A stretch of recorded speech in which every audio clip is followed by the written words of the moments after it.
Pick.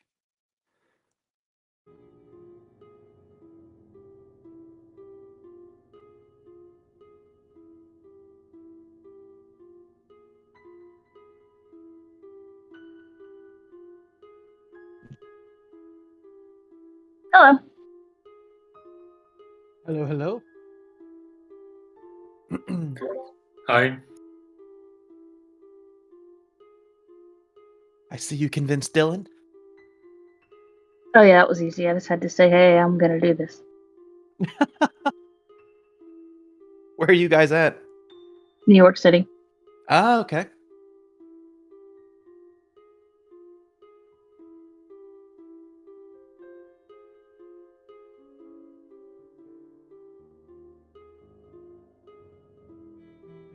Just in the hotel.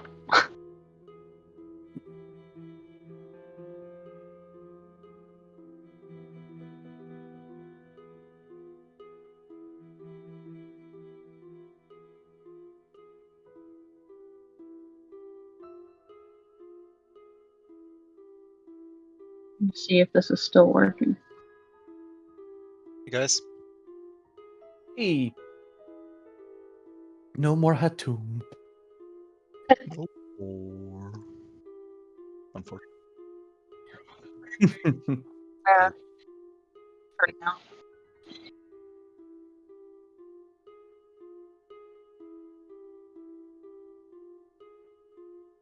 Hear my husband's phone in the background. Just let me know, and I'll mute myself.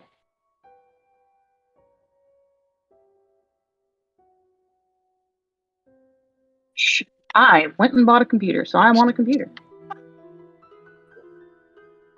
Commitment. Yeah, I had a Best Buy deliver a laptop to the hotel, so. Ooh, nice.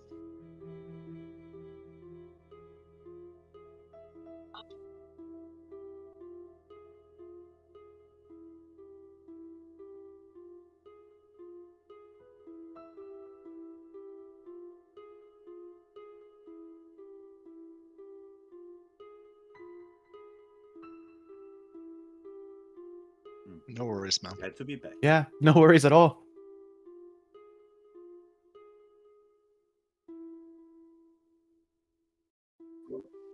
Hello.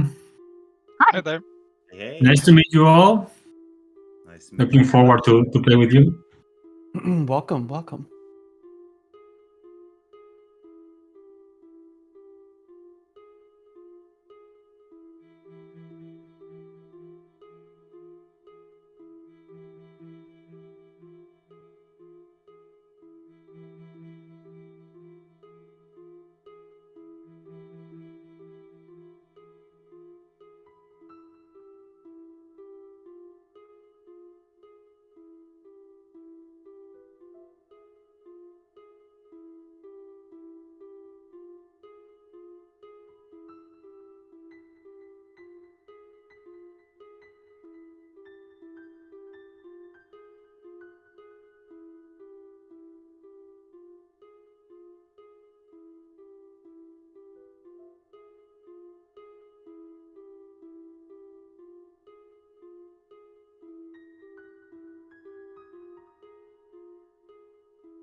Disintegration, yes.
Easy peasy.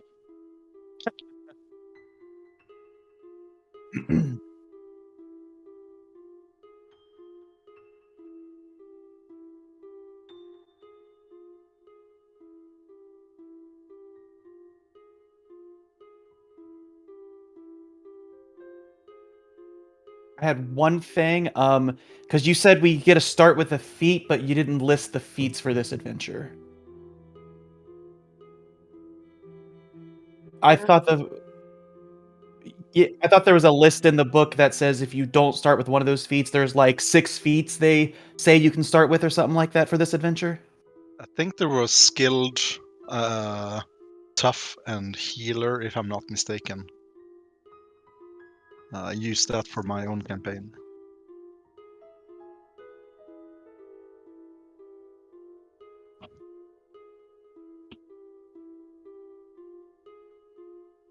I'm talking as a 20-foot cone on accident. Incredible.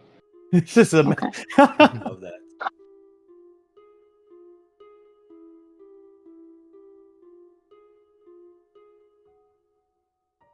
It's yeah. I think it was under the new backgrounds. I think it may have been. I'm not sure. There.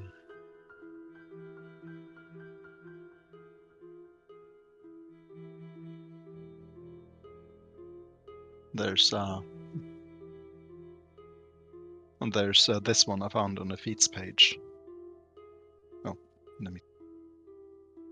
Yeah, I didn't know either that we need You muted to yourself have by an mistake. Me and those mutes. Oh god.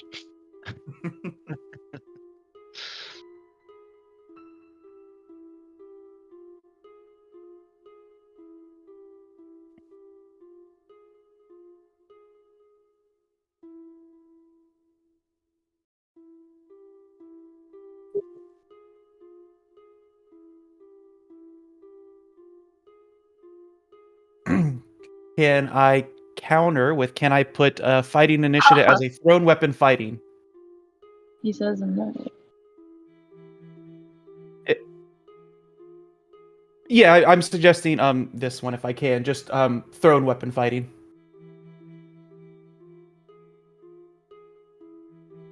I posted it in Roll20. Put it in the chat. It was already on my sheet. I mean, I can change it, no big deal. I can change it to skilled or toughed if you'd like.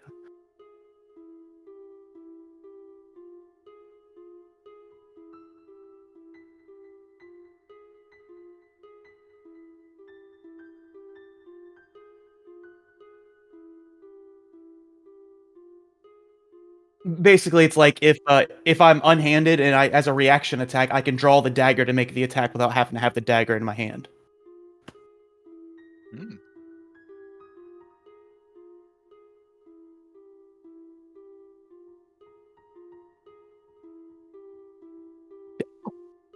Cool. Thank you. Okay, so I also didn't add anything because I didn't know that we have an extra feat. So you say staff or skill, the 2 options, no? Yeah. Okay, I will put one of them. I know both of them. No, don't worry.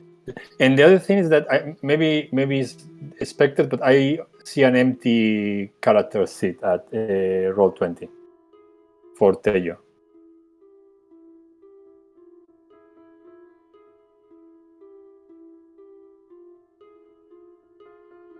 Okay, so okay, then I will open it. I'm in roll, yeah, I'm on Roll20 at the moment. Yes. Yes.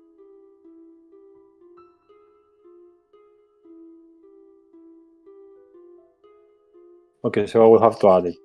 Okay, someone was really kind to. I just linked it in the Roll20 chat. Yeah. for So thank you very Beyond 20. much. Yeah. That way, whenever you roll in D&D Beyond, your roll will show up in Roll20. Okay. Okay, thanks.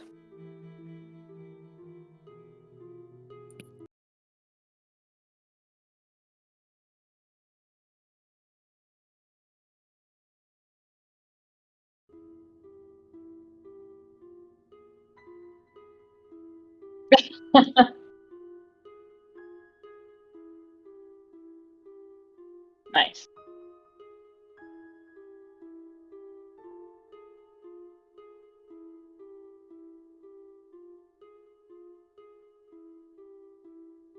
Arsene. And Malk, I don't know if something's going on with Discord, but I don't see my Thursday channel anymore. Maybe you got kicked out. This is how he's telling you. All right. Very funny.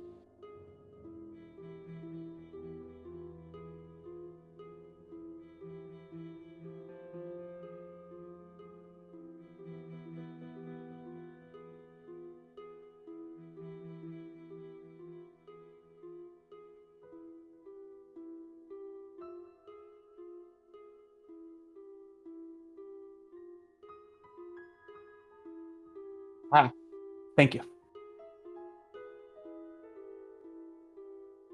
Yeah, there you go. It worked. You Cool. Thank you. Yeah.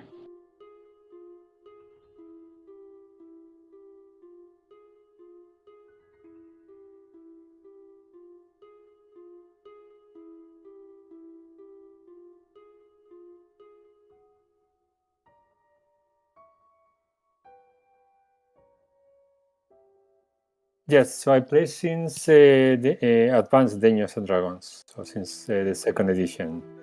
But I that's the first time I use in D&D Beyond. I play with Roll20 2 campaigns, but we did it directly in Roll20. I play since. I think the only one I didn't play was 4th edition.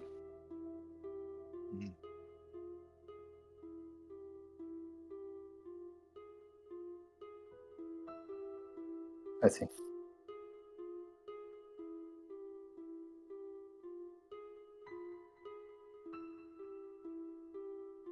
I think I'm fine at the moment. So if something come up, I will ask you. I think so far, I think everything is clear.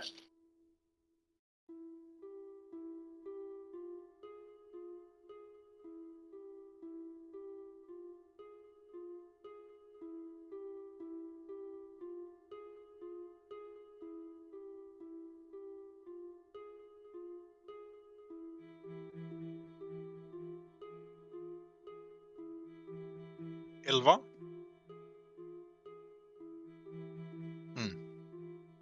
Yes.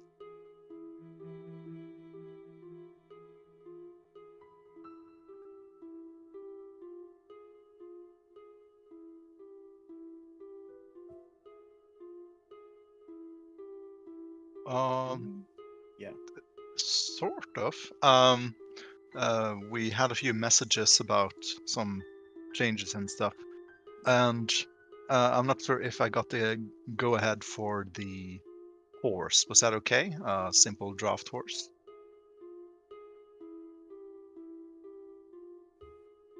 Yeah, that's good.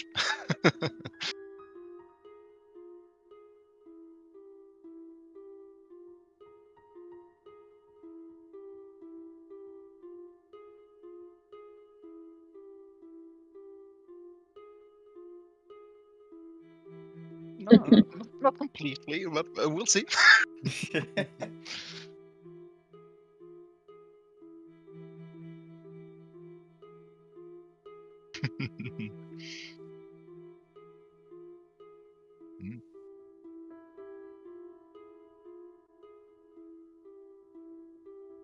Yeah, that's good.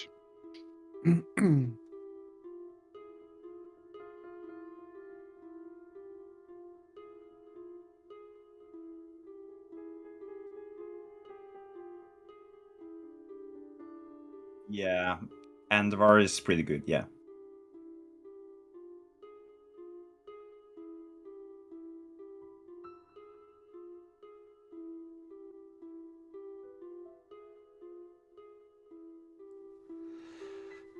Okay, so let me welcome you officially to the first session of Dragonlance Shadow of the Dragon Queen. I don't know about you guys, but this is definitely bringing up good memories I have of reading through Dragons of Autumn Twilight and those trilogies and the other trilogies. And I actually played in some campaigns based around Dragonlance. It didn't last very long, but they did happen. So welcome to the Dragon, Shadow of the Dragon Queen. So where this adventure takes place is the post-cataclysm world of Krynn. Now, if you go back pre-cataclysm, there was a group of, there's an empire called Ishtar, and they ruled the lands. They thought they were divinely inspired, more like a theocracy more than anything else. They ruled the lands, and they took over many places, and eventually they had the bright idea to take on the gods themselves, to ascend to godhood. Now, they were allied quite closely with the Knights of Solomnia, which I know at least one of you has ties with. The gods sent 13 signs to, hey, stop being so stupid, like trees would drip blood, the rivers would boil, and things like that. But Ishtar ignored them. And so, in effect, the gods said, screw you guys, and destroyed Ishtar, which is where we can see the remains of Ishtar if we go onto the world map. This blood sea of Ishtar, that's where it used to be. So the world basically exploded, cataclysm, dark times. And just now, after hundreds of years, the world is waking up again.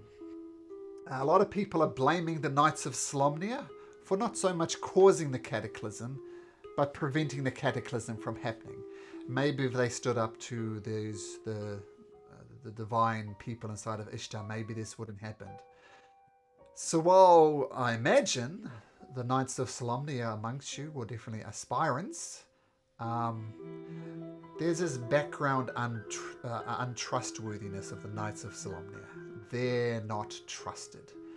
Like a lot of people will say, and perhaps justifiably so, why didn't you stand up to the high clerics of Ishtar? Why didn't you stop this from happening? It's a valid question. Regardless, despite your noble, despite your oaths, still not trusted. Okay, so waking up from a cataclysm, our adventure, at the moment, each one of you are on your way to the city of Vogler, which you can just see just underneath. It's not very clear, but this is Vogler. This is where you're going to meet up with Ishbin Greenshield, someone who you all know or you've all had adventures with, and you're all heading there to attend his funeral. But that is not quite where we're going to start. Let me get my notes.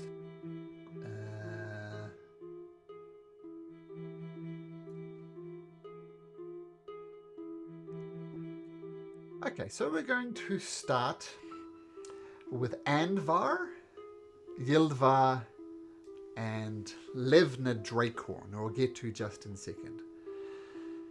So,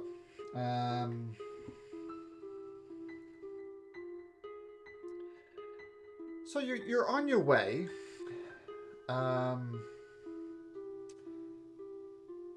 to a place called the Scar. Now, the Scar is an ancient tower, even goes back pre-Calamity. And during most of the time, it's just an empty, ruined tower. On this night of all nights, when the 3 moons of Krynn, Solanari the White, Lunatari the Red, and Nutari the Black have all lined up. They're all in the full phases of the moon, and as a result, the Scar Tower has been lit up. And Andvar, you know that you're on your way then to become a member of the Mages of High Sorcery. To wear the robes, to openly practice magic, you need to become a member. They're known to be renegades, but renegades tend to be hunting down. And you're also with your good friend Ylva. So what does Andvar look like, and what does Ylva look like? Start with Andvar.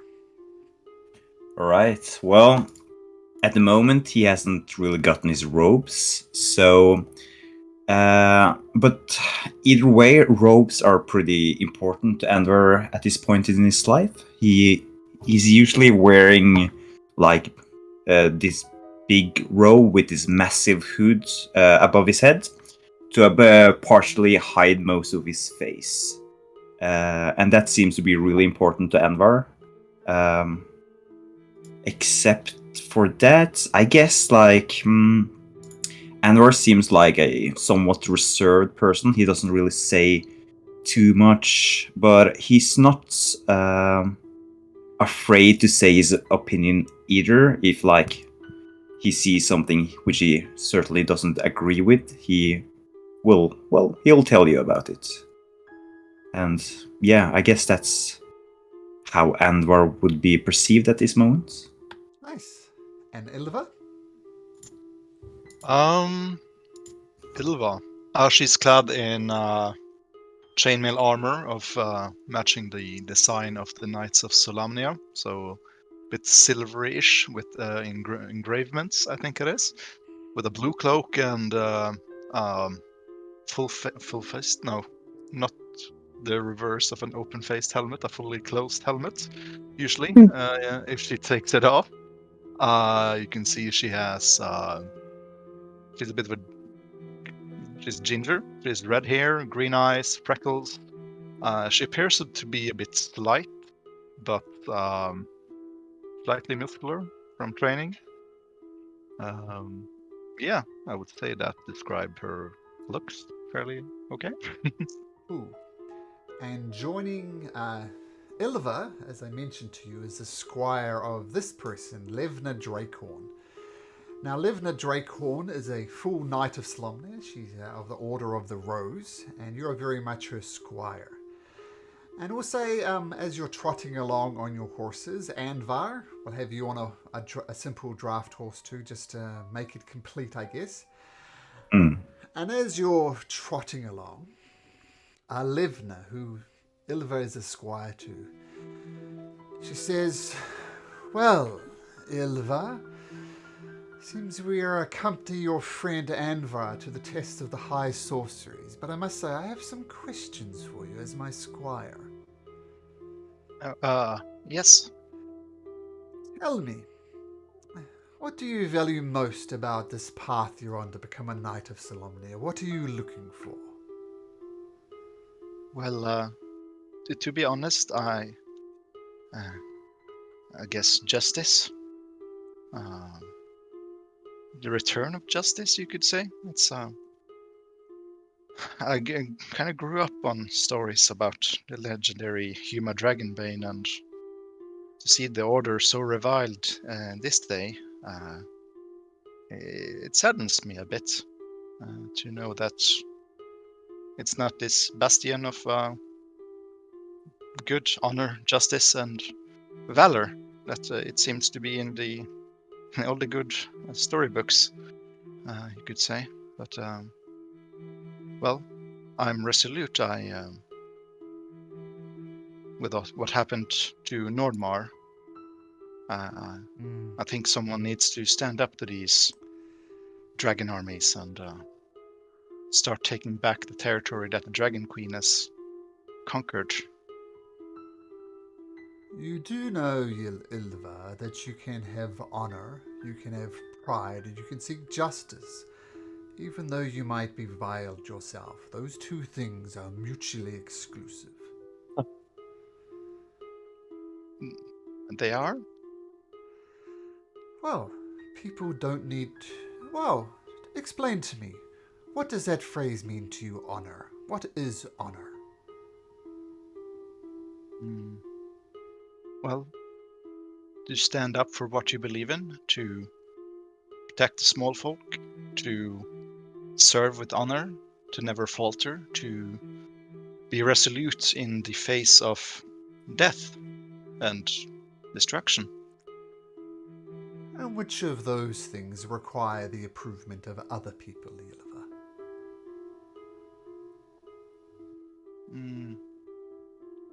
Well, I'm not sure. Your superiors, I guess. The point I am trying to make, Ilva, you can have honor even if you are hated, even though people directly blame us and our order for the cataclysm. You can be both hated and maintain your honor at the same time. Suppose that's right. I mean, I don't care about what people think of me, honestly, but as long as I know that I myself am standing up for what's good, I think that's what's most important, isn't it? You are beginning to understand the ways of the Knights of Solemnity, Ilva. Keep your honor close to your heart, never lose that, and let's see what good we can do along the way. Yes.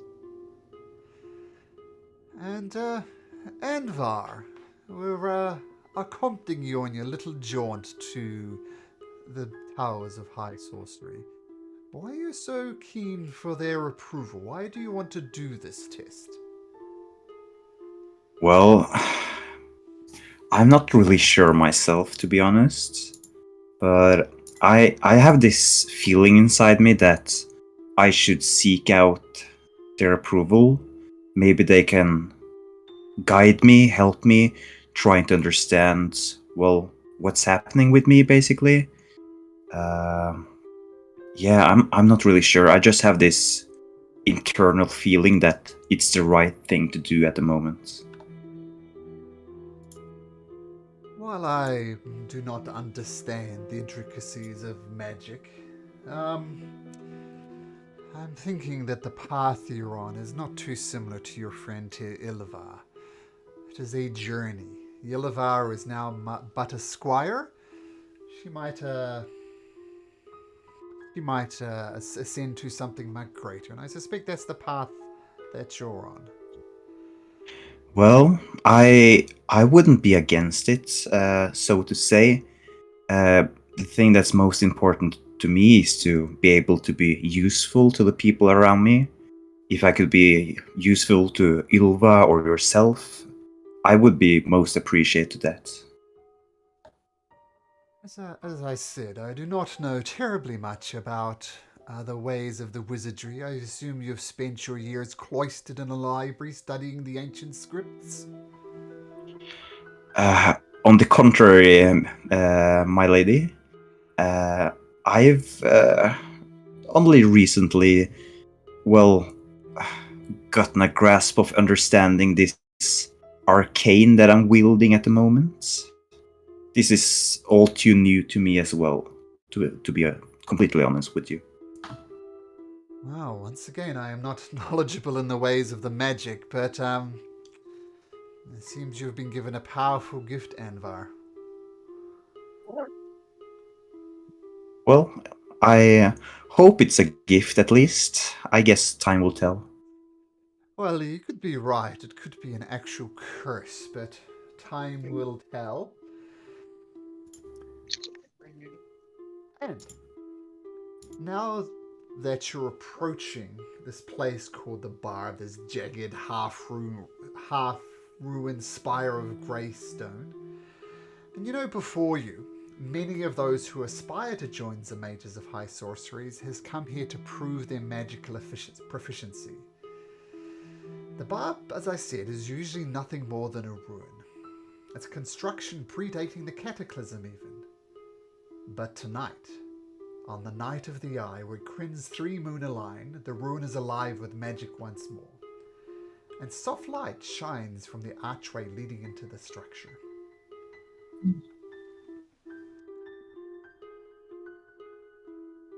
Well, here we are, Anvar. We have made it here on time. I've travelled these lands before, but I've never seen the tower light up like this. I will wait out here. I will let you, Anvar, and you, Ylva, make the decisions from here. I'll wait out here, tend to the horses, and quite frankly, over to you, Anvar. Well, first of all, I would like to thank you for escorting me here. I highly appreciate it.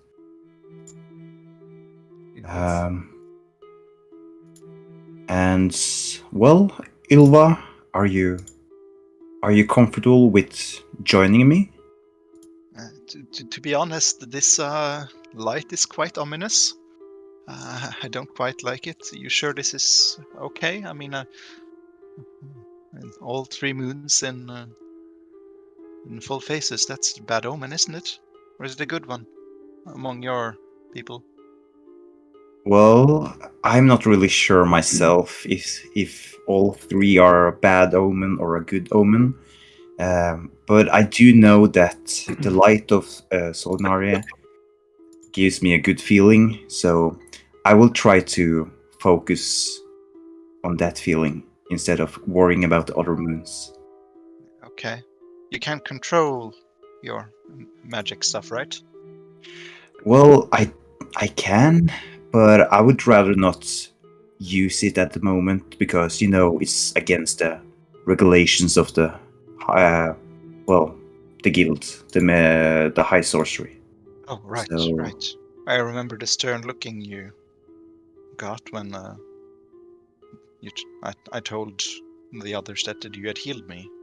So yeah, I'll try to keep it secret if from now on, or perhaps I won't have to anymore. Hopefully, I would be able to use it at my own free will, but well, as long as I'm not part of the high sorcery, I shan't use it, at least unless I have to, as in your case. Yeah, And I don't regret, well, giving you some healing back then. me neither, I guess. And my thanks for escorting us, Lady Greycorn.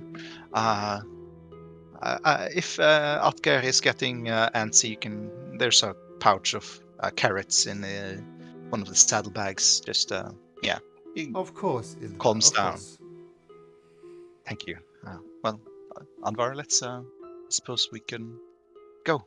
Yeah.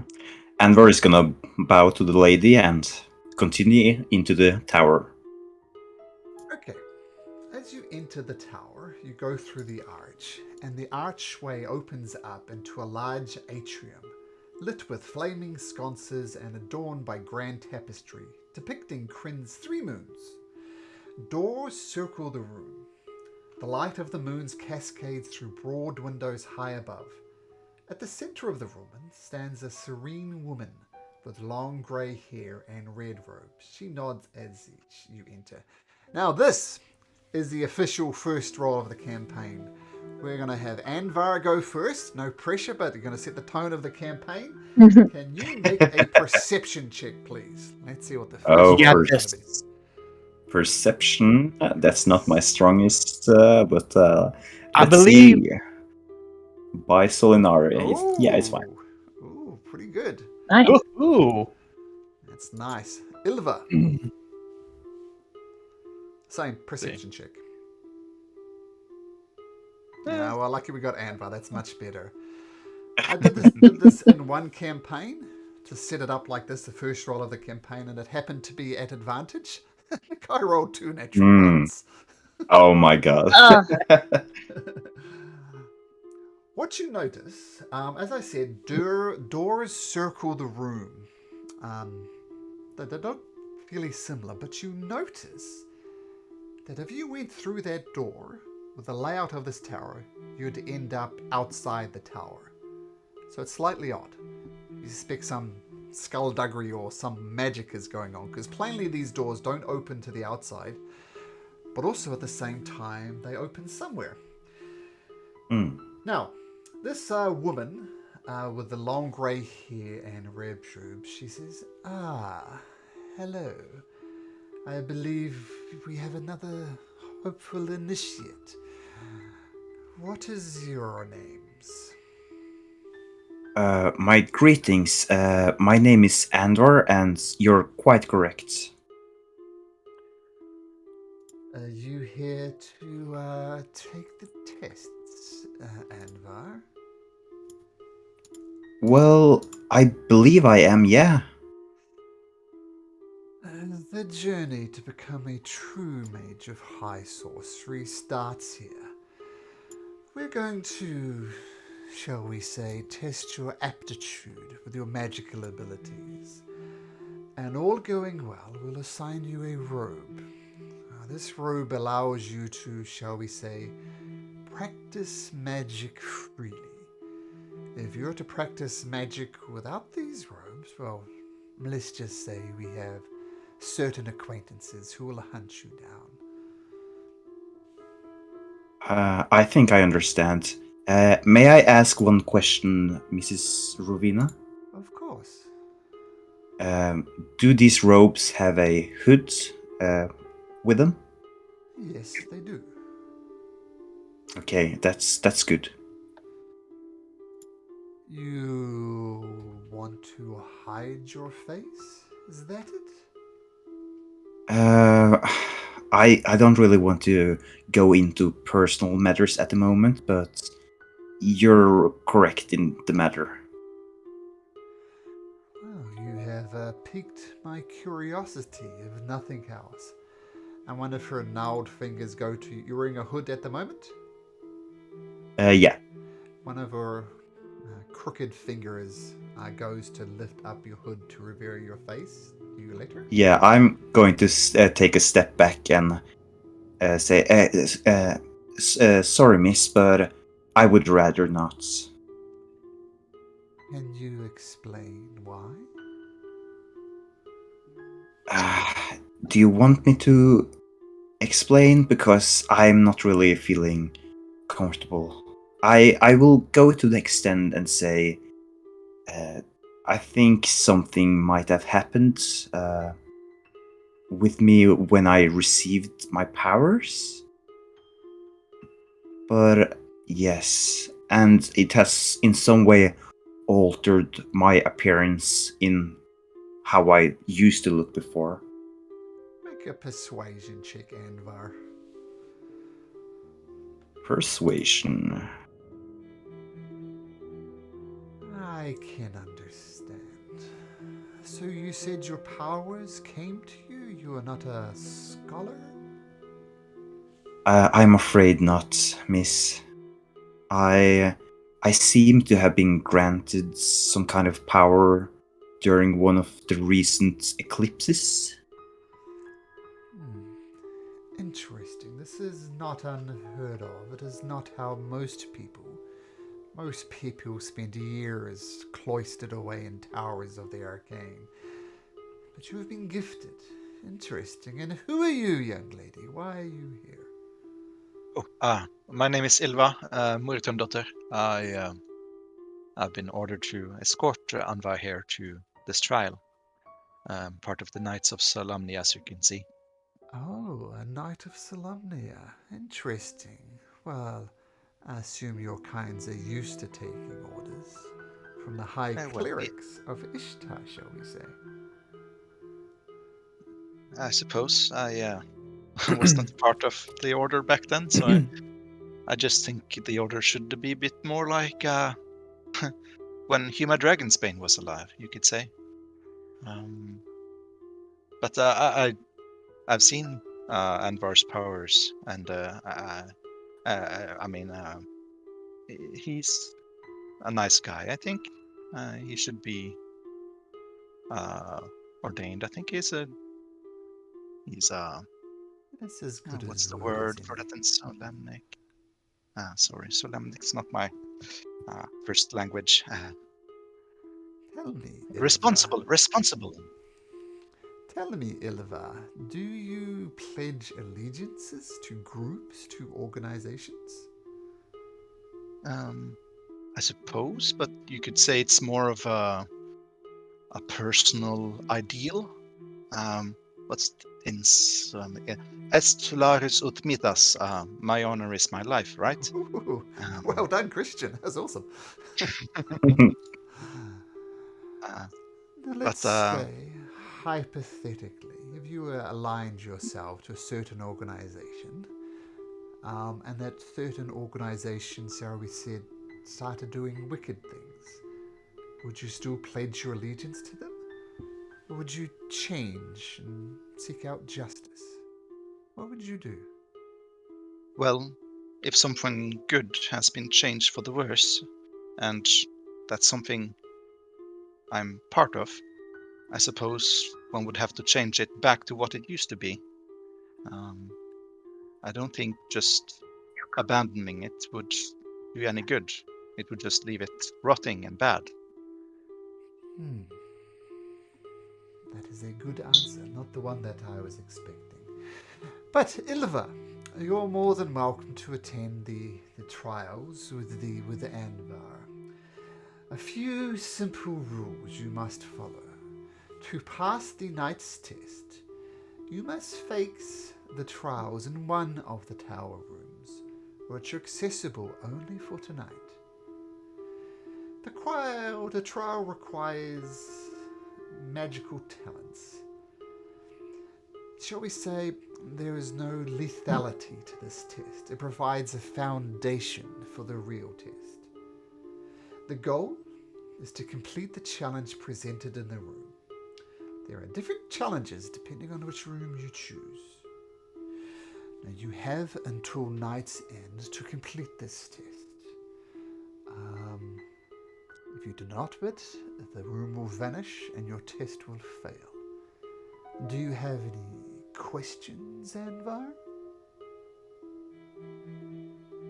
Well, I assume I'm allowed to use magic inside the tower when trying to complete the trial. Oh, I won't be hunted for this.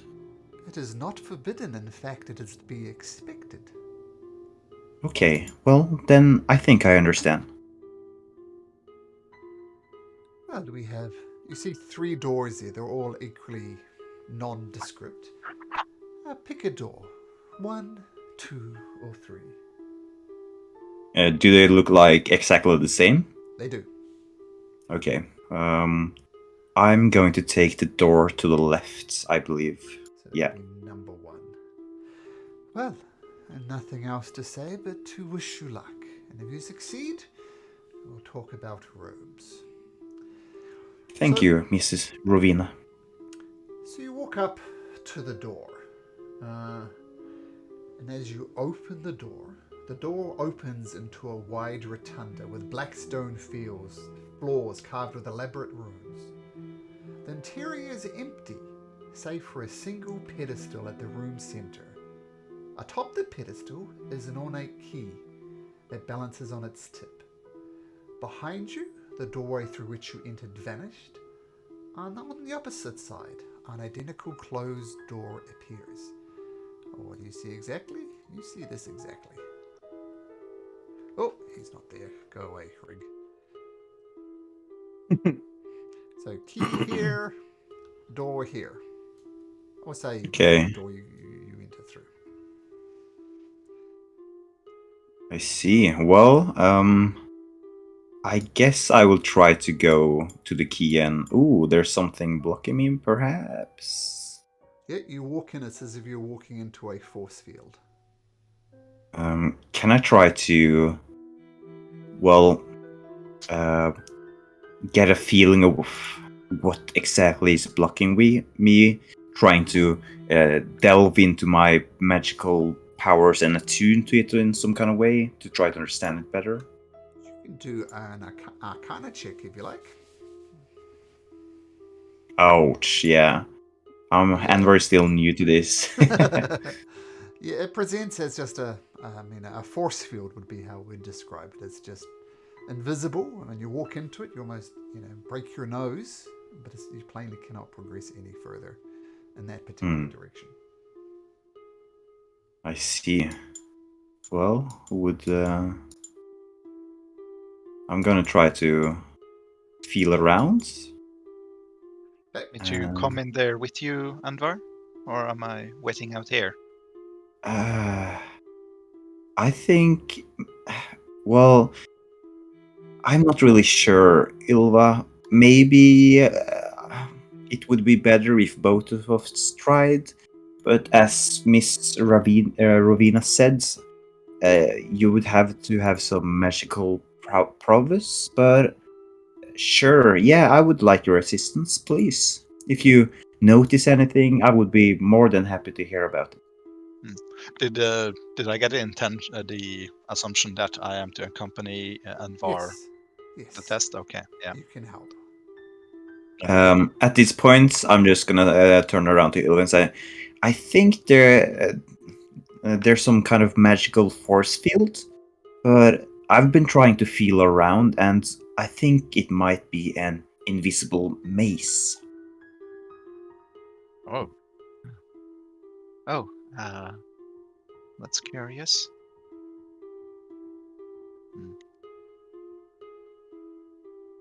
Maybe you can try and feel around yourself. Maybe you stumble across something. I'm going to try to use light cantrip on my rod, my quarterstaff. And I'm going to poke it against the force field to see if it reacts in some kind of way. If it's easier to does the line shine through the force field? Does it make it easier to see where the force fields? No, it does not. Okay. Just shines as if it was an empty room. I see.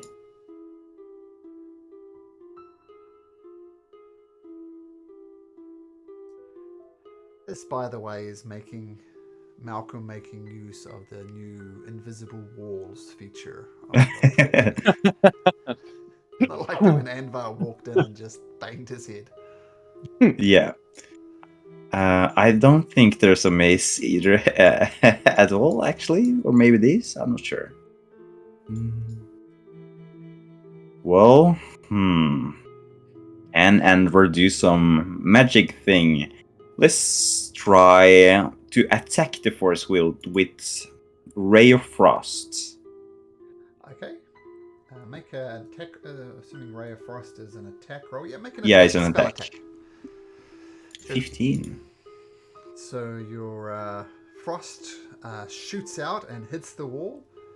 Momentarily, it is lit up with frost around it. But apart from that, nothing interesting. It just quickly fades away. And so the ice clings to the walls, momentarily just dissipates.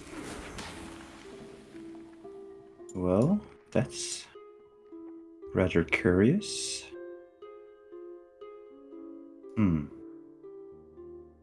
Well, at this moment, Anvar is just cluelessly trying to feel around on the force field.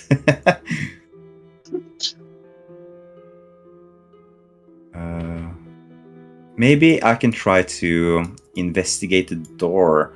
I'm sure maybe Get back in the keys on maze. Tico. Back in the maze. I think if you use your cursor keys to move around Anvar as opposed to drag and drop, it'd be Cursor keys? Yeah. Can I do that? Like up, down, left, Oh, right. yeah, right. Yeah, right. Nice. Because that way you can't just drag yourself off. You've broken the rules of the game, but that's not how you successfully solve this puzzle. Do this. I'm Is sure there this is. any script that we can see that would allude to something puzzle, you could say, in a language. What was that, sorry? Is there any scripts written we can see that alludes to what kind of puzzle it is? Oh yeah, well, you see that words along or- here the walls are carved with elaborate runes. Ooh. I'll give you the full description of the room.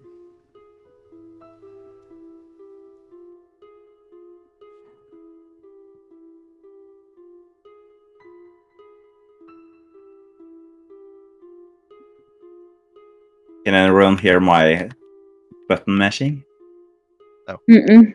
Okay, that's good.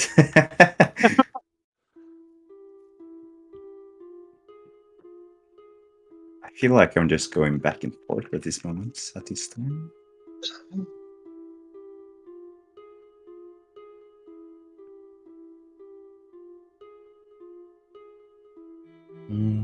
The door opens into a wide rotunda with black stone floors and walls carved with elaborate runes. Interior is empty, save for the single pedestal at the room center. Atop the pedestal, an ornate key balances on its tip. Behind you, the door enters through the benches on the opposite side. Okay, maybe I shall try to make my way. I assume these are the runes?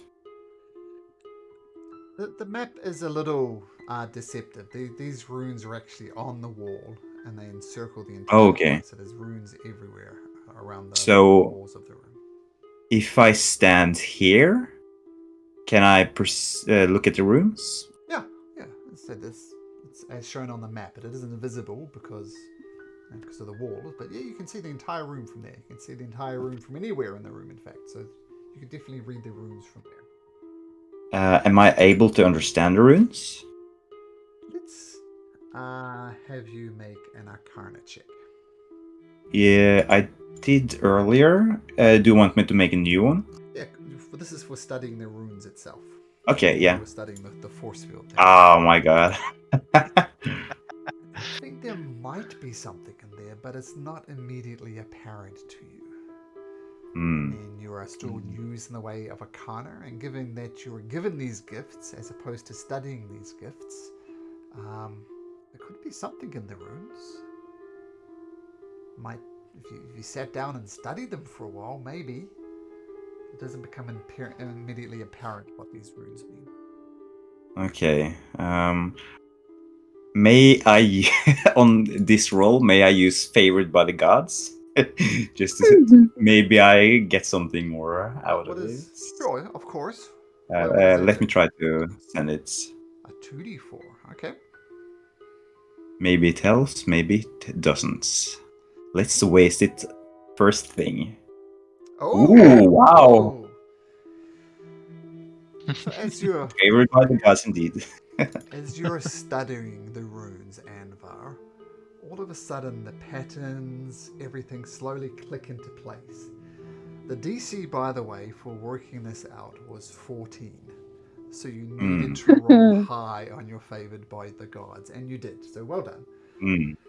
And as opposed to sitting down and studying for hours, you think you could have worked it out, but you see the patterns, you see the connections, and you recognize it by reading the runes. Not that you ever heard of such a thing yourself, but it's an arcane cipher for something called a knock spell. And if you read out and use these runes to cast the spell, maybe something would change.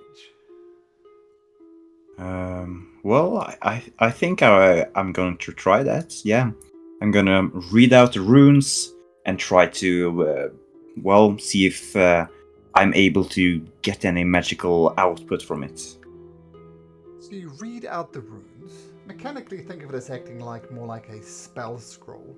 And as you read out these runes, they glow powerfully and then vanish.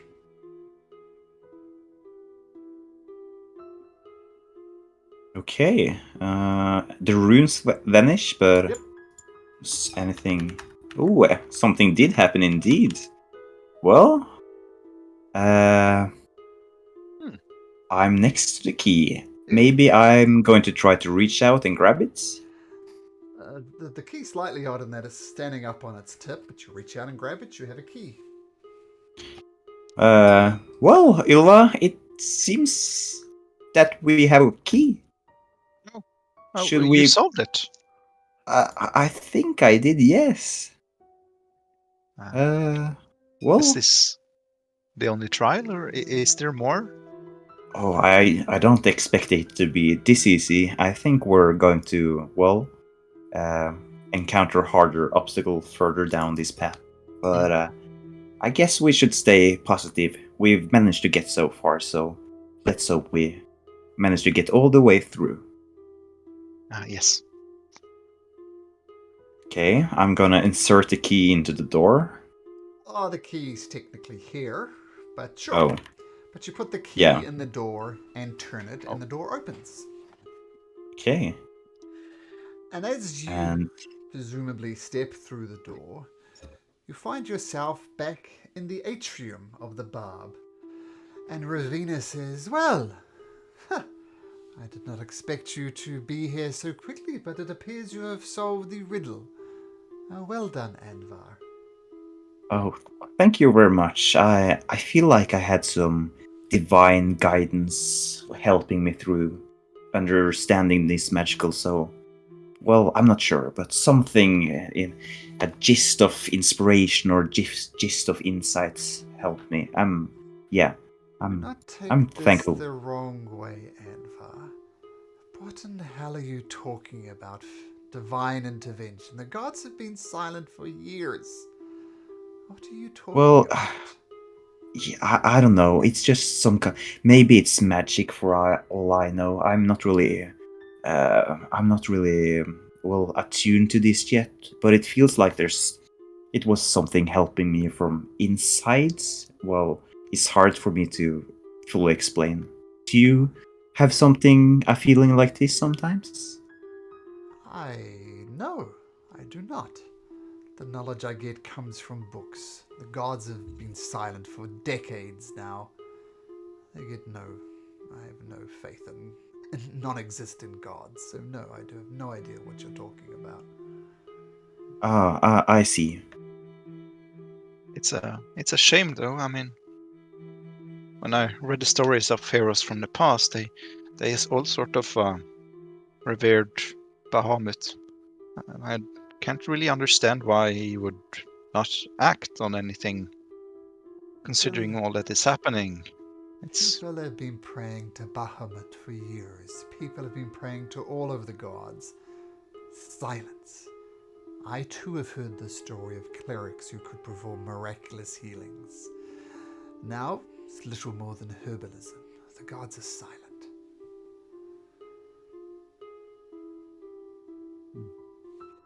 But, Anvar, Yeah. Well. I have some gifts for you. Firstly, a robe. I would highly recommend you choose the red robe, as I did. So both the red, black, and white robes are available. Which will you choose, Anvar? You advise me to use the red one? Yes. There's a lot more freedom, shall we say. You're not quite shackled by man-made laws, shall we say. I recommend the red. The choice is yours. What about? Can you tell me a little bit about the black one? I don't think you should choose that one. Bad connotations. I mean, they're all declining up with the runes. There's Solinari, the white. Sometimes good aligned magic users who want to follow the whims of higher authorities might take that. Very lawful creatures, shall we say. Or there's Lunanteri the Red, which is what I've done. There's no good choice, there's no bad choices, there are just choices. And if you're looking for something a bit more chaotic, completely unbound, then choose the black. Which is, of course, Well- Nutari is the black. Which would you choose, my friend?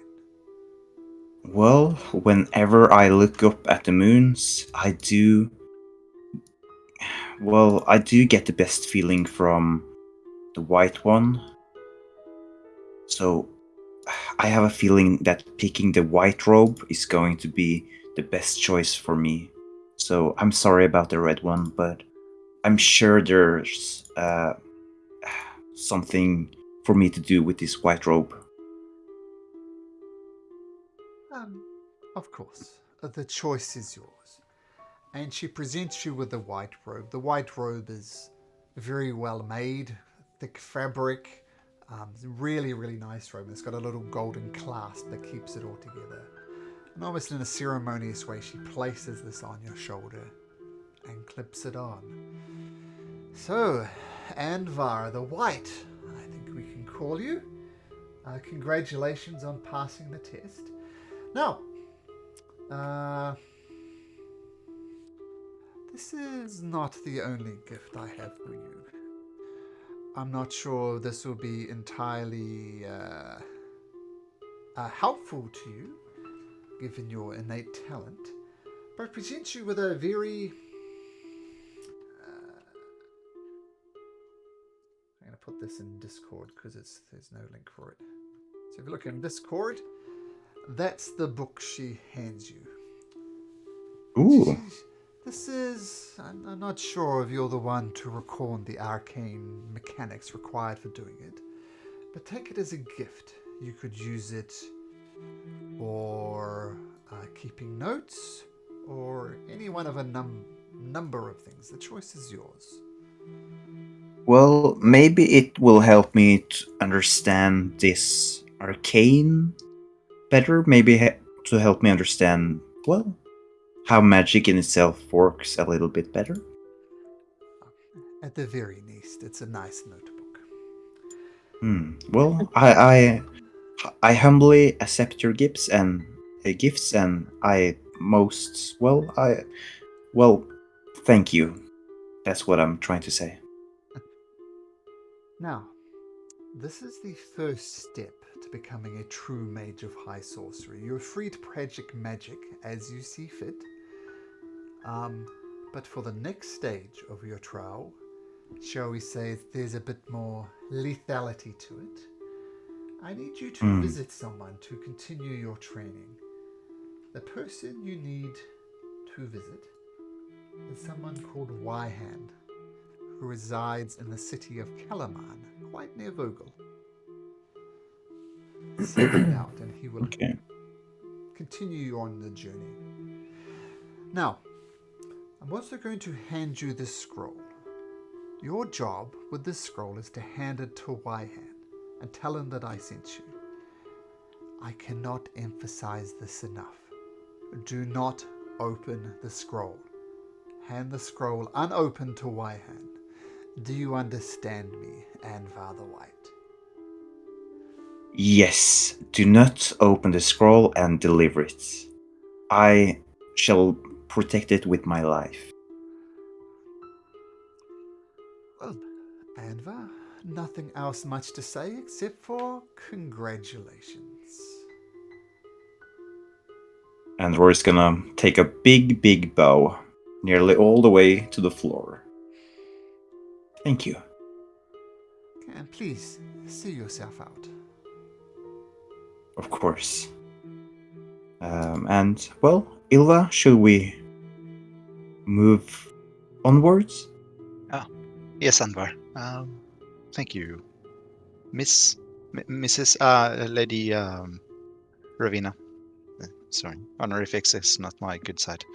Thank you. Strange for a night of Solemnia, but sure. And you leave the bar, this Tower of High Sorcery. And as you leave and glance back behind your shoulder, it's just an empty, ruined tower once again. Okay. So, Levna meets up with you, and you continue on your way to Vogel for the funeral of Ispin Greenshield. Now, we switch focus to Arsene, Gwyn, and Teo. Why don't we start from the very top? What does Arsene look like? Arsene. Okay. Arsene is a wood elf. He is in dark black leather armor, and he has very long, like almost Sephiroth length, but not quite that long, dark black hair, and kind of just the normal pale elf skin. If you look closer at him, you'll see he has 3 daggers kind of tucked away, and you can see each of the 3 daggers. On each dagger, there's either a white, a black, or a red spot on one dagger showing the 3 moons. Nice. And Gwyn? Gwen is wearing a green leather tunic with simple leather pants and boots. Really long, flowing blonde hair, kind of leaves sticking everywhere with a long bow on her back. Easily just kind of walking around distracted by all the trees and stuff around. And Teo? So Teo looks like a middle-aged man with gray skin and white hair in a mohawk. But his mannerisms and behavior are more like of a younger or more insecure man. And he travels light with not much on him. And he seems curious. Okay. And you're on your journeys. I know Arson and Gwyn have long relationships. You've known each other for years. Teo and Rig. His name is. Look, my name is Hrig Roudrook. Most people can't say Hrig properly, so if you like, you can just call me Rig. Or Rigger would be perfectly acceptable. Rig, I prefer. And you've met Rig. He's a dwarf.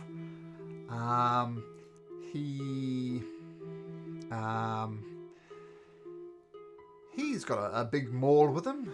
He's dressed in dwarven armor. He's dwarf, bald head, long flowing beard, typical of dwarves. I will just say, for the sake of this, you guys recently met up along the road. Both of you all realize that you're all going to the same funeral, and you're making your way to Vogel. And Rig starts a conversation. He says, Oh, Gwyn, Arson, well, I know that dwarves and owls have had their differences in the past, but more than happy to travel with you as traveling companions. But tell me, Gwyn, Arson, what's a bunch of wood owls doing this far away from elfin territories? Well, I set out in search of my lifelong friend here, Gwen, when we were separated. Found my way into a bit of trouble, you could say, and then I got word that she was alive, and I suck her out. Good friendship. Friendship should be respected. I like that.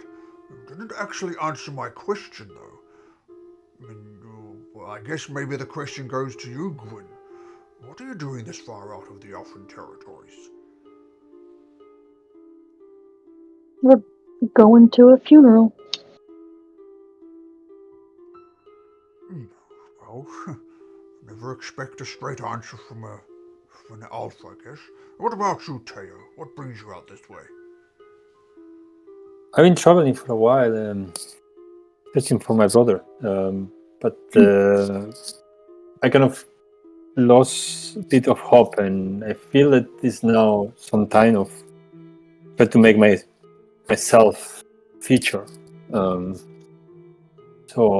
I think this gathering might be a good opportunity to know some people and try to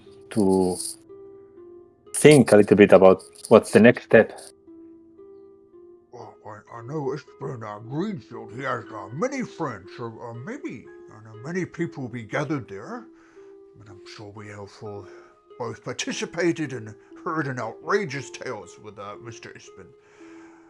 Tell me, Teo, what does your brother look like? Maybe I've seen him, or Gwyn, or Arson. What does your brother look like? But that is easy to describe. You are looking at him. You are twins? Twins. No, I'm younger than my brother, but I can saw his face. It's a talent that runs in my family. What in no God's name are you talking about? It's difficult to explain, but let's say that he looks like me. Okay, I'm just gonna go with twins. It's a bit easier to understand. All right. So if we see you, we'll let you know. Got it. That will be really helpful indeed. Yes. All right. Well, Gwyn, Arson, Teo, I guess we just make our way to Vogel. There's still a few days travel yet, so let's make haste. I mean, my legs might be short, but I can keep up the pace. Strong thighs, as dwarves have. All right, onwards. And you continue on for a little bit. Now, I should have asked this at the start, but Anvar, like as I've emphasized, the gods are silent. Yeah. You've Hmm. perhaps done some healing. It's more being like herbal remedies, that sort of stuff. But I think for the purposes of the narratives, it's important that you have a god that you're kind of keeping in the back of your mind, thinking maybe this god will show me something one day. And as yet, he Hmm. hasn't. Yeah. So Teo, if you like, I can just suggest a god from you. Would that be cool? Or would you like to select? That would be, yeah, I would like that. So I'm not that familiar with the Dragonlance gods, so Yeah, me neither. So there's a neutral god. What was it? if there is one for the moon, that would be probably suited. But if there is otherwise, any suggestion would be welcome. Yep. I've got it. Or I can look it up. That's fine. No, I had one picked out for you because I knew this would come up. Just there. Ah, perfect. Thank you. Okay, I think this would be good with your druidic background. I just posted in Roll20 there.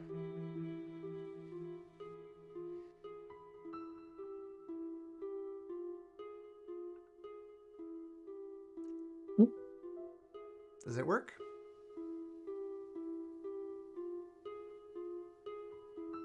I think it may work. Yes. Okay. So, and the Mouth symbol... Sorry? Sorry, I was just going to say, as we travel, Arson would try to stick to the shadows. Okay, got it. And... once again, I could probably find this, but I'll just do it this way. So the central symbol there is the symbol of Chislev, the feather. So that's the holy symbol. Okay, so maybe it's up to you, but maybe Teo would carry around a feather, hoping that one day the god of nature, the good god of nature, would talk to you. But she hasn't. Okay, so let's get back to it. So as you travel, you set up camp, you set up a fire, and then you go to sleep. Just a typical day's life on the long road to Vogel. As you fall into sleep, maybe having done your watch, Teo, you find yourself in your dream or a vision, it's hard to say, at the center of a forest clearing. Now, clashing steel echoes from the thicket beyond. As you look around, you immediately look for Gwyn and Arson and everybody else. None of them are there. As you look around, you realize piles of bodies cover the ground. One of the fallen clutches something against their chest. You're not sure what it is, but you feel the urge to reach it. What do you do? I look one more time for my companions, and then after realizing they are not there, I quickly reach into it. It's on the armor of one of these fallen people. Obviously, some type of great battle is here, and in your vision, you're in the aftermath in it, and you see something glowing, like on a pendant. You can't see what the pendant is, but it's tucked in under the armor of the soldier. I put my hand on the armor and say a short prayer for his soul, and then I reach inside of the armor to what I glanced. Your nothing is returned. You feel you're speaking into the void as you usually do, and you kind of pull on the leather cord comes out, and you see an emblem. And on the emblem, and it's glowing slightly, is the symbol of a feather. I take it and check whether it has some runes or any other sign. Okay, so you go to grab it, but before you can, the object glows with an intense light, and you can't help but hide your eyes from it. And then you wake up. The visions of the defeated knights, the glowing amulet, wake up. Nothing seems to be out of the ordinary. Maybe intuitively I will try to reach my own chest in case. Nope, nothing there. I look to my companions. I guess they are sleeping there. I will say you had the last watch, so everybody's awake in the morning. Okay.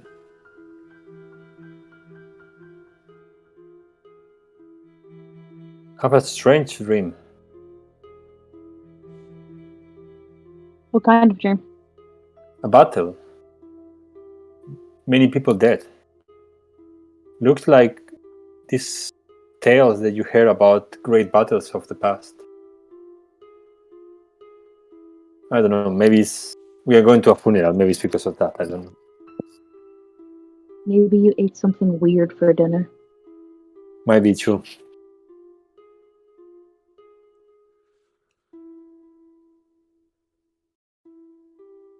Yeah, let's try to get some food and continue. We have a long way ahead of us.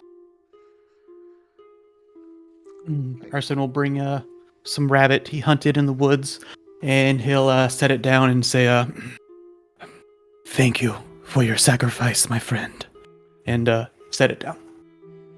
Okay. So I assume maybe Arson prepares the cooking. How good is Arson with rabbit? Does he do a good job? Oh yeah, typical wood elf from where he used to go hunting and stuff for the tribe. So very good at grilling or open flame cooking. Excellent. Okay. So the rabbit's cooked up. It's nice, nutritious, and you carry on towards the way. About halfway through the day. Oh no, sorry. So another day goes by. Another night approaches. Campfires are set up. Bedrolls are laid out.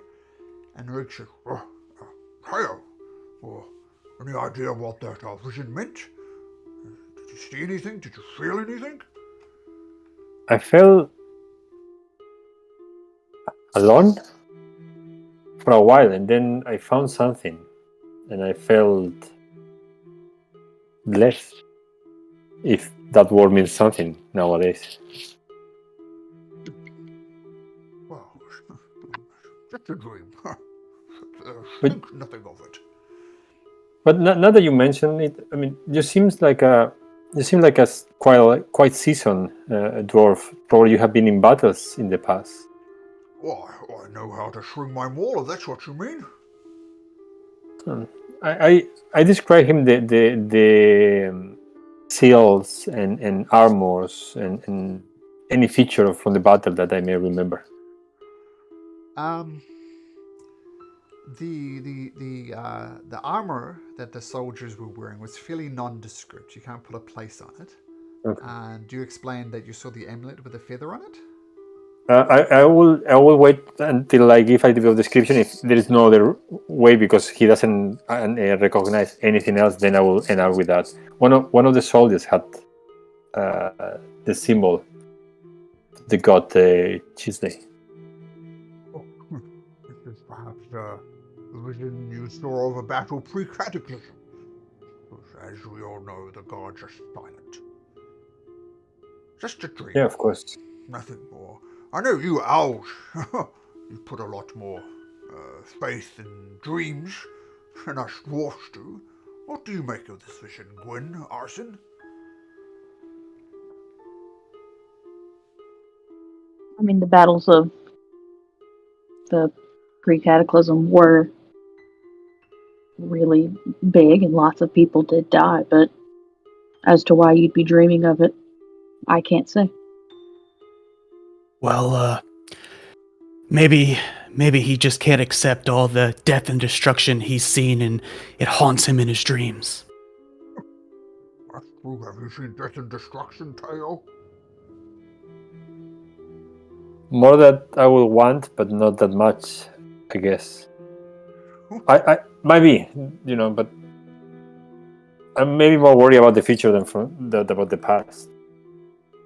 As I say, maybe it's because we go to a funeral and my brain kind of connect both things.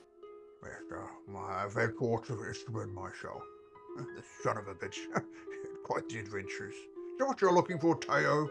More adventures like you undoubtedly had with Ishbin? Maybe yes. I don't know if the adventure itself is what I look. Maybe some purpose. Well, I've been a little bit lost recently, and a little bit of purpose would be welcome. I couldn't agree more. Well, let's set up for the night. And you retire for the evening again. I guess you're right, Arson and Gwyn aren't in fact sleeping, but they're in their trance. And Tayo, you're sleeping through the last part of the night, watching initially, but then sleeping. Gwyn and Arson, you notice something interesting as Tayo is sleeping. You're kind of in an open grass field, kind of not too far away from a forest. And he's still asleep, and this doesn't wake him. All the grass around them flattens out, like as if they're emanating from him in a circle with him in the center. So the grass is folded all around him, and it forms a perfect circle around him, about 10 feet wide. Arson, Gwyn, what do you do? This is around Teo. Yep, very obviously centered on him. I'm gonna cock my head looking sideways at him and elbow Arson and ask, you seeing this? Do I notice anything special with a passive investigation being 15? Apart from what I described, no. I guess maybe with your investigation, you're maybe surprised at how perfect this grass is folded outwards from him. Yeah, Gwen, but weird dreams of death and now a perfect circle around the dude.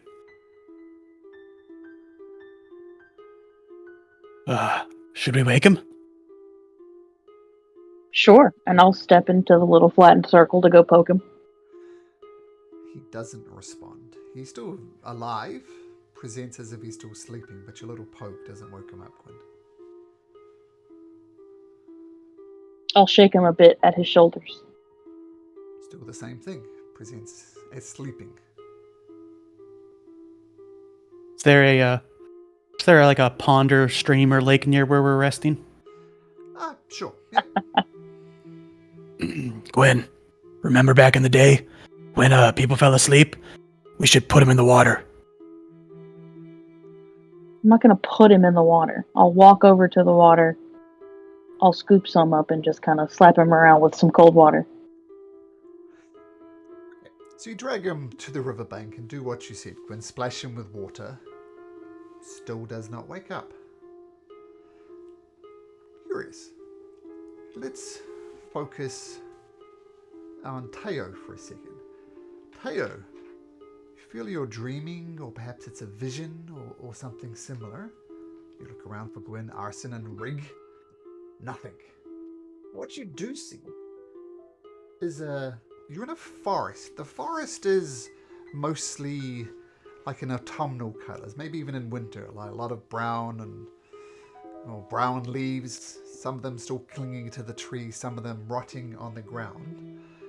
So you're in this forest, Teo, and you look around and you see a crumbling stone structure lies among this forest, and its roof is pierced by a trunk of an immense tree.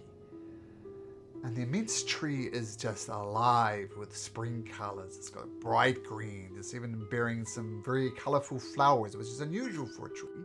But it's the roof of the stone structure is pierced by this trunk of this immense tree. But the walls of this crumbling stone structure are mostly intact, and there's a large empty door frame that leads inside. What do you do, Teo?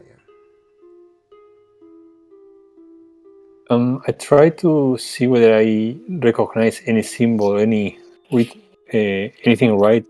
wrought anywhere, or. Okay, you can make a religion check if you like to see if you recognize any symbols.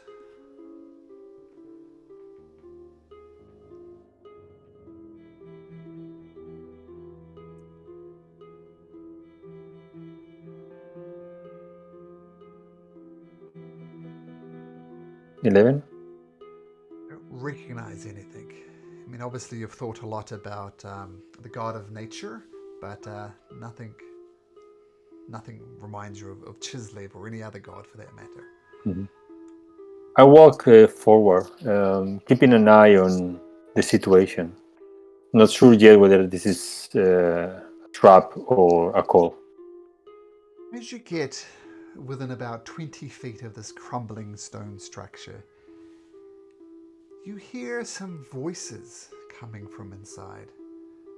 And every so often you recognize a word. It's like, Teo. And you hear your name, Teo, coming from inside the temple. I walk inside. Okay. Is it dark, or do I need any light, or do I No. feel like I can just walk in? The walls of the structure is intact. The roof is not, with this massive tree coming through the center. So there's plenty of light. Okay. So as you enter inside, you're still hearing this Teo, Teo, Teo echoing around this thing. And the tree that was visible from the outside has broken through this ruin's marbled floor and stretches through the collapsed ceiling. Around it, broken statues line the remaining walls, standing in crumbling alcoves.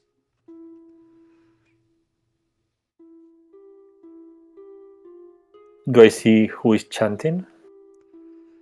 Make a perception check.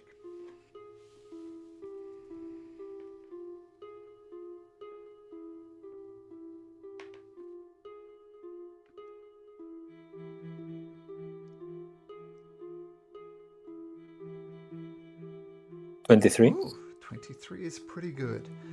You look around for somebody or something that making the making these sounds, these ghostly sounds for which you hear Teo. You kind of look around the thing, and the voices seem to be coming from all directions, not a particular thing. It's almost as if the temple itself was speaking to you. I reach to the tree and I touch it. Try to get communion or some feeling about it. Seems magical or special. Doesn't seem like a normal tree, So I kind of reach to it. So you place your hand on it, Teo. It almost hums to you. It's obviously a tree of some power and giving you a druidic background. Trees are not just, things for timber and fruit, but they're living, breathing, alive things with personalities and warmth to them. You feel some type of connection with the tree. And you feel the tree almost speaking to you and is drawing your attention to the statues that are scattered around this temple. Some of its tree roots have kind of wrapped around the ankles of some of these statues, and some of them are lying on the ground. The tree is wrapped around them. So the tree has some type of connection to these statues. Then I move to the statues. I check them. Are they warriors, gods of the past, famous people? Make me a religion check. Not my forte.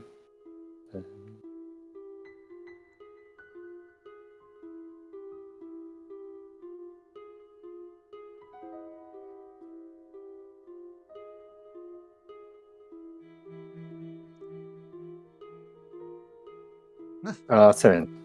You're right. It is not your forte. You do notice a couple of the statues. There are statues of the old gods, the gods who left post-cataclysm. You do recognize the symbol of Paladin, which is kind of a triangle-shaped thing on a pendant. You recognize that one. You also recognize the holy symbol of Tarkasis, known as the leader of Kryn's evil gods, the dragons. And it's got like a 5 dragon claws in the center of it. There's like a red claw, white claw, black, green, and blue. So recognize the famous ones. But you notice something unusual. Most of these statues are wooden. Are rock and stone. One kind of off in this. You almost missed it because it was part of the tree almost. Same type of wood as the tree. And it looks almost like a totem pole. There's a bear on the, or there's some fish that's hold up a bear, that hold up a cougar, that hold up some eagles. And it looks out of place. And you do notice, right in the center of the eagles on top, the feathers that look to be quite prominent compared to the rest of the totem pole. None of the other statues had the symbol of Chislev, no? None of them had the feather. So the only feathers that I see now are in this totem. That's right.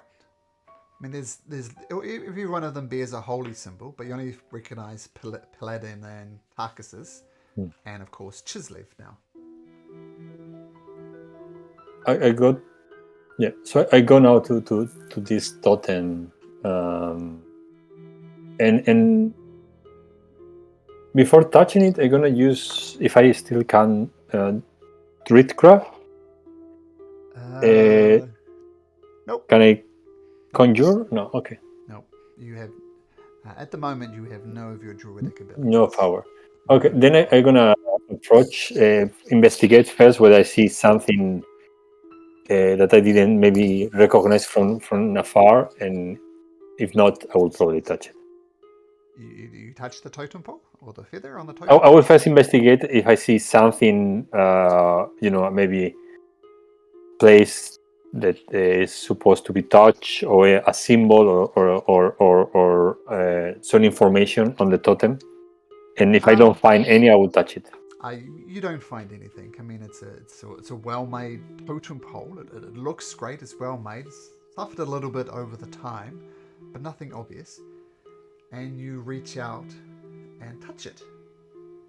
Give me 1 second.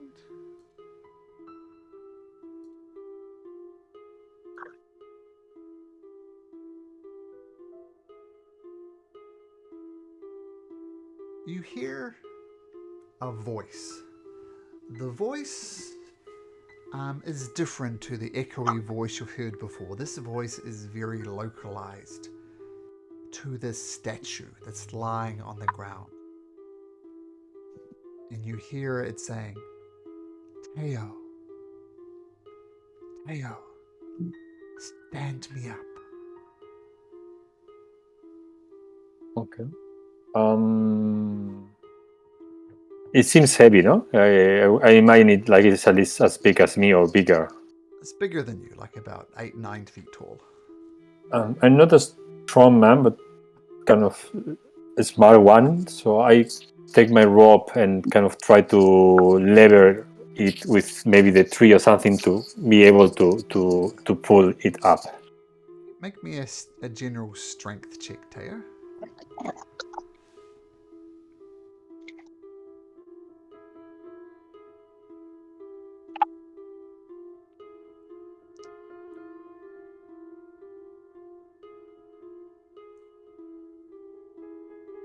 Okay, 13, that was... 13? Oh, 13. sorry. Yep. Sorry, I accidentally scrolled up a bit, didn't see the roll. It takes you a little while, but you do eventually upright the statue. And it almost, the base of it almost grows into the ground, as if it's not going to topple for a long time. And you hear the voice again. Teo, do you know who I am? You are Chislev, the one who was gone for a while. That is correct. I am Chislev, and I have been God for a long time. But you, Teo, I've been hearing your prayers, your dedications to me. I've been watching you diligently working with nature, trying to heal nature, using herbs and remedies to help people. Why did you do that if I did not answer.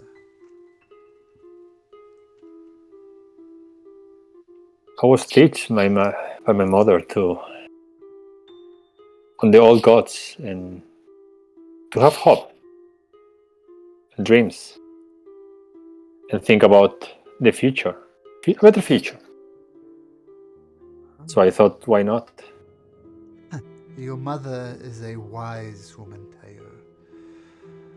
Why we were silent for a long time, shall we say, is punishment for the world for the travesty that Ishtar brought upon us all.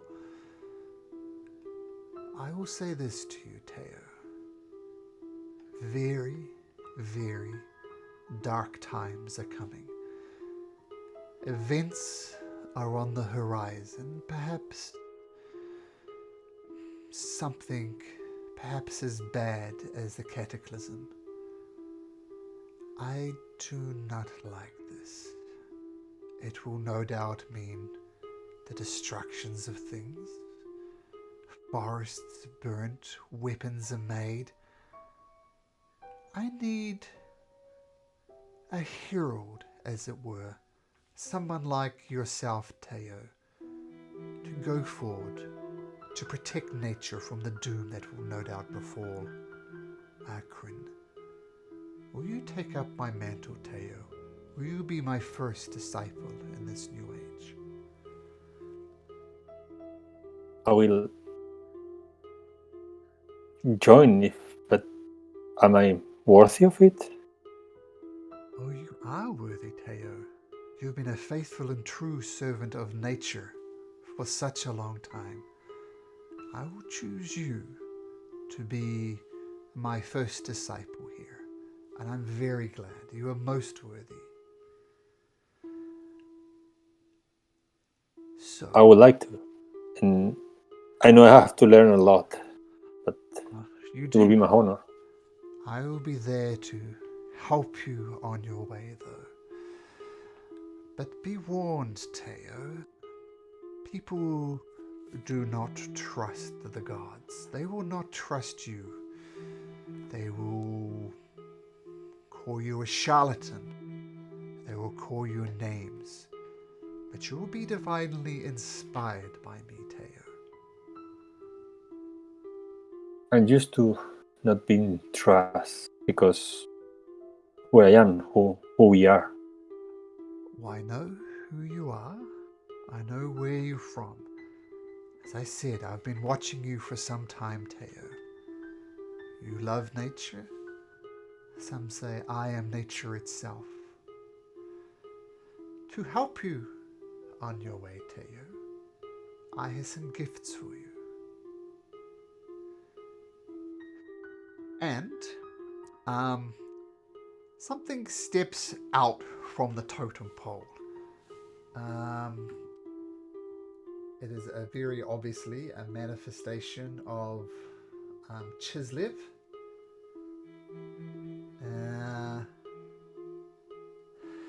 Now it's hard to say whether Chislev is a he or a she. Very androgynous in that point.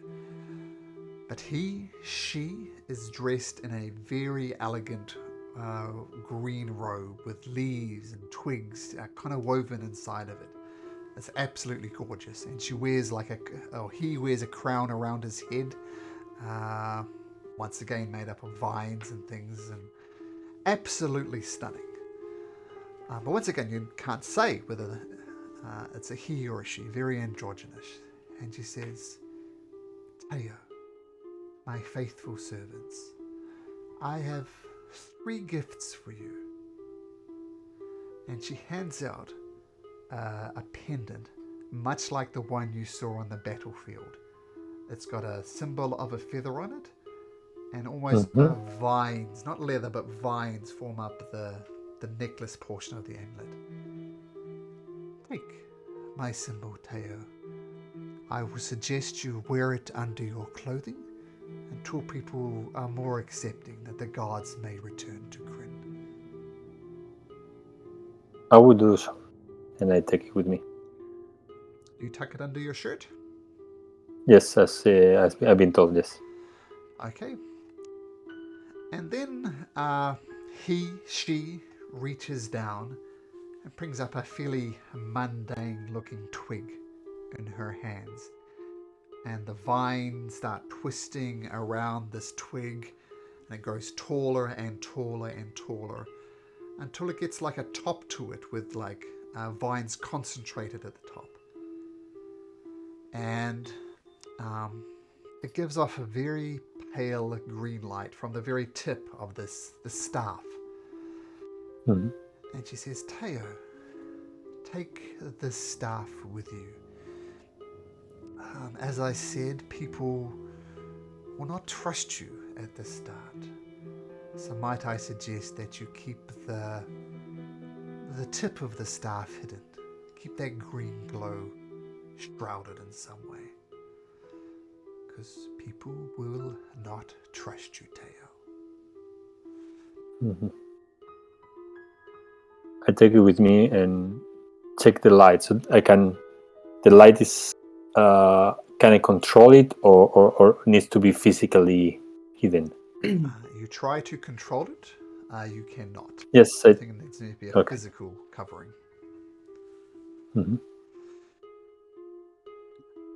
And finally, Chislev says, your third and final gift, Teo, is use this staff to concentrate the powers I have given you. And she touches you on the head. And all of a sudden you realize you know the spells, whatever spells you chose, Teo. Like Druidcraft, you automatically understand how to manipulate plants. And whatever other spells you chose, Teo, those are now available to you. And a flood of knowledge comes into you. You realize you have access to so many spells. You know, as a druid does, right? You can chop and change your prepared spells as you see fit. So this is my final gift to you. My divine power will flow through you, Teo. You will be my light in this world. You will protect nature. Now, return to your friends, Teo. I will leave it up to you to relay what you have seen or not. I've watched you for years. I have not watched your companions. I'm not sure how they will react. But go now. Maybe step by step. We will walk together. I will always be there guiding you, Teo. Now, be gone. And she fades back into the tree and into the totem pole. And then whoop, you wake up at the side of a river with Gwyn splashing water in your face, wondering what the hell to do. Hey! You're awake finally. What the Yeah, hell? good morning. Question, Malk. Yep. Since he comes out of that dream trance plane he was in, do we see that new staff with him, like beside his hand or anything like that? Yes, you do. And you have not yet had a chance to cover it, Teo. Nice Teo, new stick. What's up with that? Teo, Gwen and I are older elves. I understand what that green glow is. And we're okay with it. Others might not be. What in the God's name are you? I always say gods. I always say that as a DM. What in the names of everything that is holy is you talking about? What do you mean this green glow? What does it mean, Arson? Says Frigg. Brig, Brig, before I answer that, how do you feel about the gods? Or lack thereof. Yeah, well, Quin's got it exactly right. I have no opinion on the gods. They abandoned Quin centuries ago. Well, that staff of his, has been blessed by a god. Yeah, I take a piece of cloth or something that I have with me, and I put it around it, the top of it. By the way, it still looks like a very expertly crafted thing. It does look like it made some vines. It spikes spectacular, even without the glowing tip to it. So it still looks really good. So just keep that in mind. Okay. Rig. And I look Rig, what I'm to. talking about, I'm Rig. Teo, what's going on? It's just a trick. Don't worry. Just a trick. Make a deception check, Teo. The lies are flying already. I love it.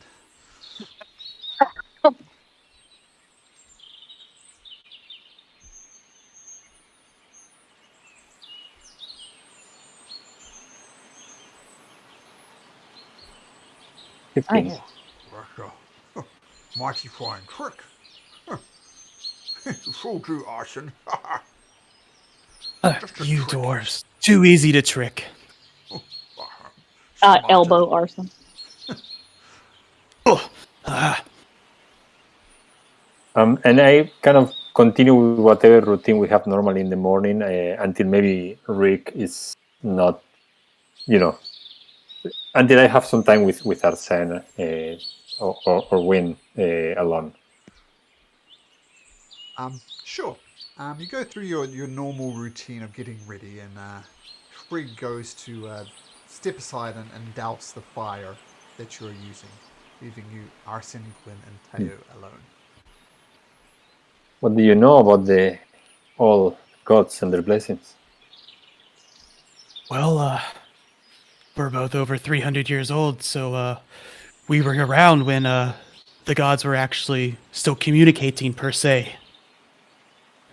Not necessarily do I know about their blessings, but I do notice what something a god has touched looks like.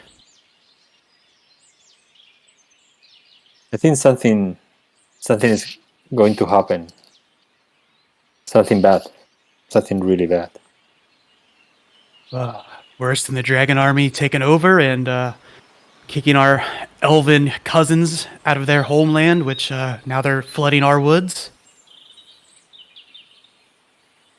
Do you have any dream today or yesterday, or I'm the only one? Elves don't sleep much. We more so go into a trance, but it's not really a sleep.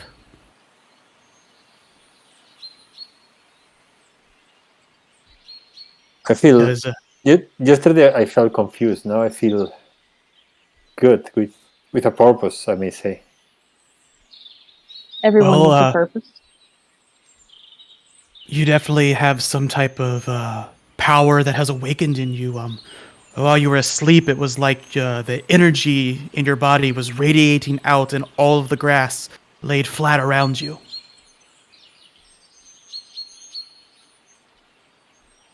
I felt it too. You were asleep, yet you felt the power? Yeah, I had a dream. A good one this time. Really good one. As I say, I think something bad may come, but we could prepare for it.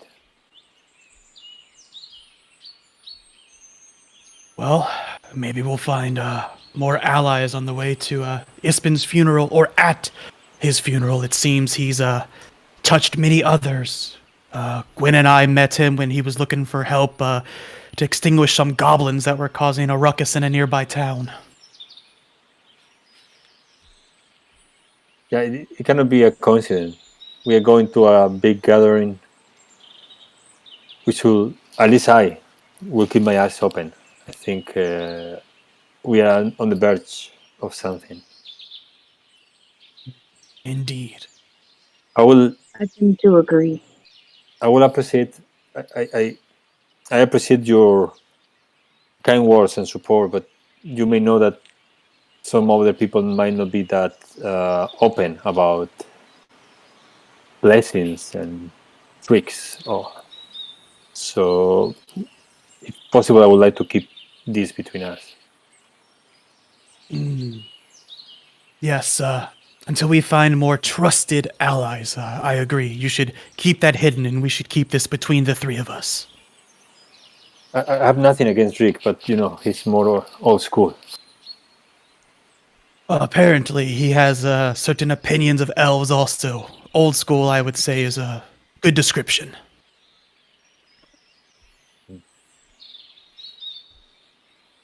I dry myself a little bit.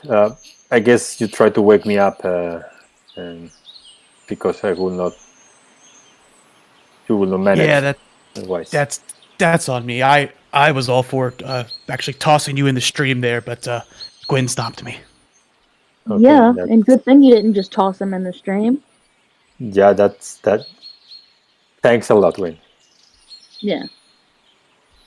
I see that between you two, there is a balance. Let's say. Well, it's how it's been for many years. She kept me, Too many. could say, in line in our tribe, our clan. Well, it's good. Sometimes we need promptness, courage, and initiative, and sometimes we need reflection. Agreed.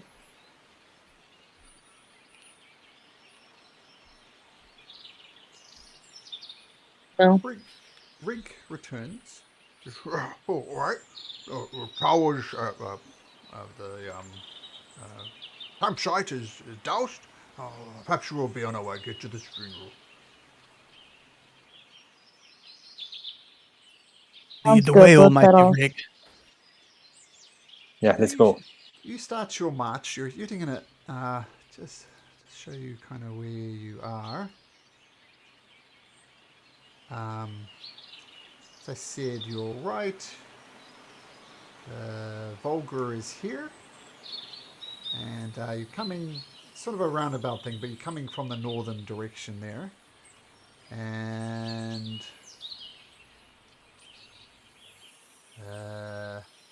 here's another map. I don't think I've showed you this map yet. This one here, which is the Kalaman region where you are. So heading to Volgar, and as you probably know, someone has something to do in Kalaman, so spoiler alert, you'll be there at some point. Okay, so you're heading towards Volgar. You may be about a day off at the moment. And about halfway through the day, the three of you, four including Rig, Heo, Gwyn, and Arson, as you travel down the road, you hear a quivering scream coming from around the next order. Please! Please help! And a young man shouts as he rushes towards a bend and races towards you. Please! Help! Somebody help! I'll knock an arrow and then run towards the people needing help. I will follow semi-closely by Gwen, but kind of in the shadows next to her. Okay. I will follow you. Okay. This person rushes up to just Gwyn and falls at your feet. If he does see you knocking a bow, he doesn't react to it, but he falls at your feet. Help! Please, no! Just help, please! Please help! With what? No, it's not a holy. It's not. I'll make a persuasion check, Gwyn. See if you can calm this guy down.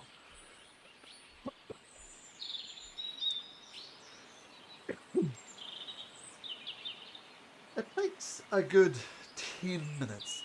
This guy is barely coherent for the most of it, and he's just frantic. We spent a good minute calming him down and says, "Oh, I'm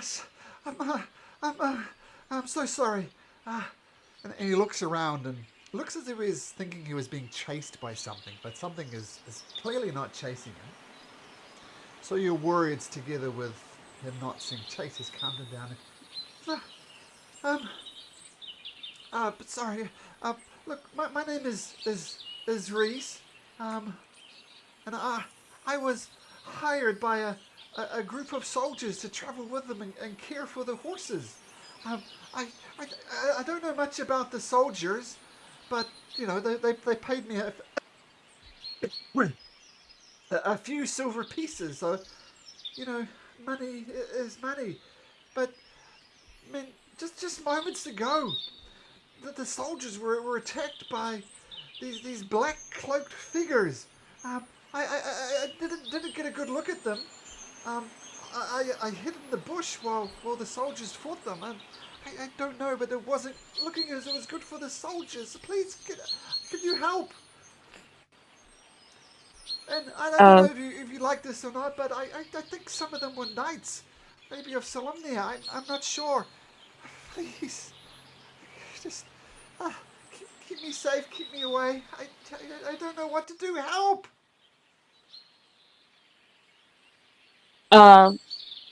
Gwen will head in the direction that he said the soldiers were and try to help if they're still there. Okay, cool. Before I Arson's forget- following. Cool. We will Fast follow one. you. Yeah, I keep on forgetting to hand out handouts. So here are some of the initial handouts for the campaign. Look at that. That looks friendly. Ooh. Friendly. There's this one as well, which is just the cover of the book. This is our next encounter. Not yet, but dragons are in your future. I don't think that's much of a spoiler. Maybe this many dragons. Who knows? Oh, here's the there's the spell book actually in the campaign, so I recognize that. That one's not good. That one's not relevant. Okay, so you head up down the path. And you see around the corner.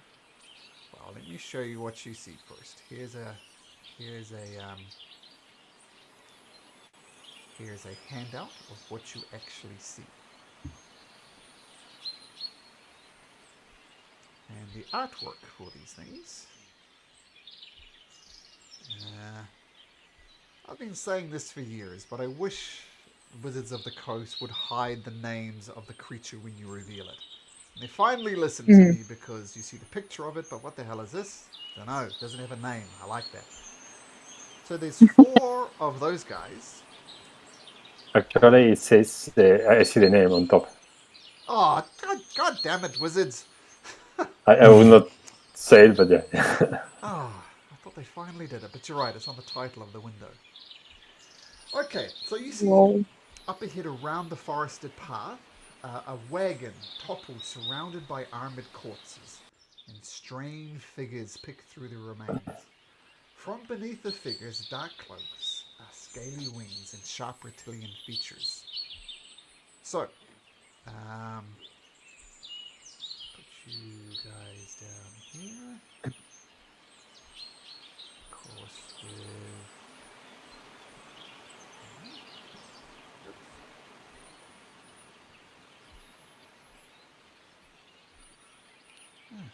Fine, just a sec.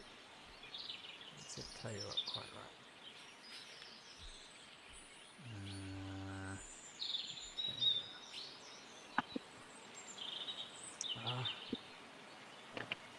Roll 20 be nice.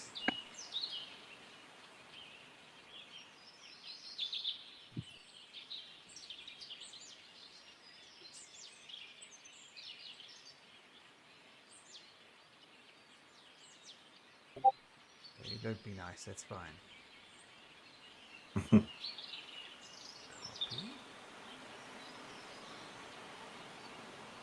There we go. Okay, so I'm going to drag you guys onto a map, which will give you a better indication of what's going on. And this is what's going on.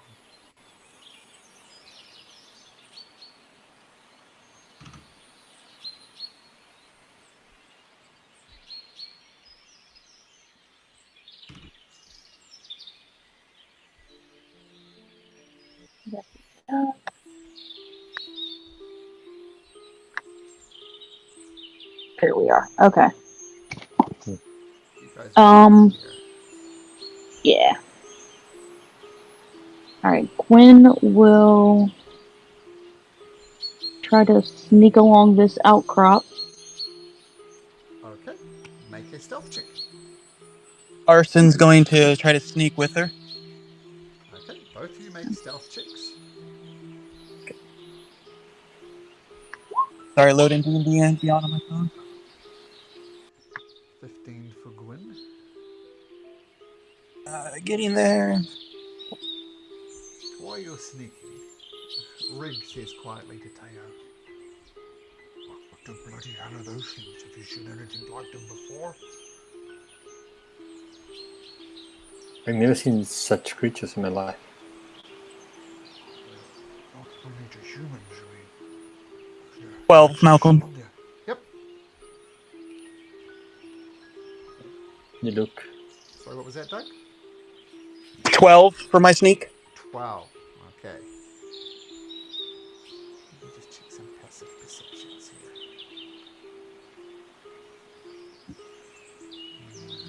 Okay.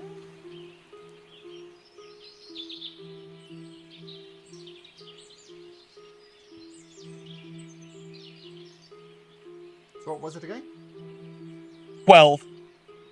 12. Okay, we'll get there in a sec. Teo, what are you doing in particular? I see my companions hiding. I will wait a few seconds until I feel that they are, in a place that they feel well for an ambush. And then when I realize they are already hidden, I will move forward. Just open in plain sight?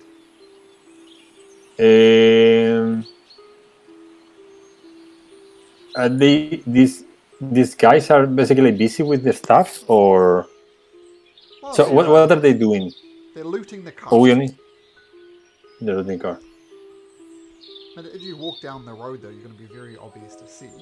Okay, then I will follow them. Okay, you too make me a stealth check.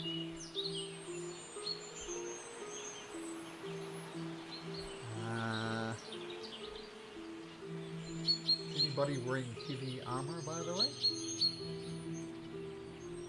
Leather. Not me. Leather, sorry. 13. 13. Frigg said, this is what I'm good at. And you see him, he's kind of just hang back, kind of hidden down the road a little bit because he's a dwarf and he's in half plate. Just for funsies, so I'm going to see what he would have rolled for stealth. He would have rolled a 10 at disadvantage. Oof. Oh, well, not so bad. Okay, so what did you roll? Teo 13. Okay. These greenish colored guys, they're very focused on the loot going through there. And you hear the red one saying, and I can guarantee you none of you know what he's speaking. It's not a language you'd ever be exposed to.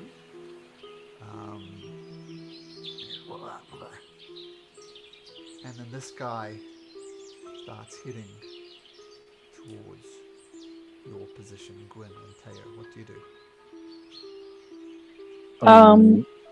Once I see him headed this way, I am going to loose my knocked arrow because I, at the moment, don't know whether or not the people that are being attacked are alive or dead. So, Well, for the first time in the campaign, can you all, those present, can you? Roll for initiative. Thank you, Riley. Malk, can you move my token right behind Gwen since I can't Sure. right now? Right behind. yeah, to go to the bus stop. Yeah, and while she's notching her arrow, I'd like to try to take a hide action. Okay. Let's get everybody's initiative first. What did you roll for your initiative, Arson? I'm getting there. I'm trying to find it on. There it is. A 6. 6. Okay, let me get my creatures in the initiative order. Oh, my macro isn't working. That's annoying. I'm in the video. Okay.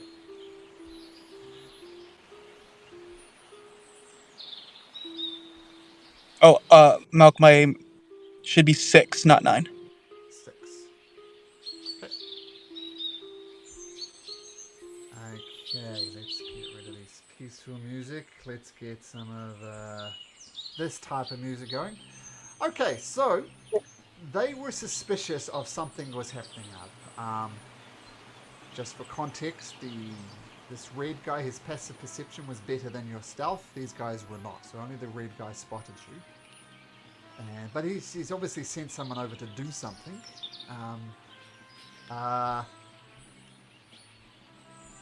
So just before you unleash your arrow, Teo.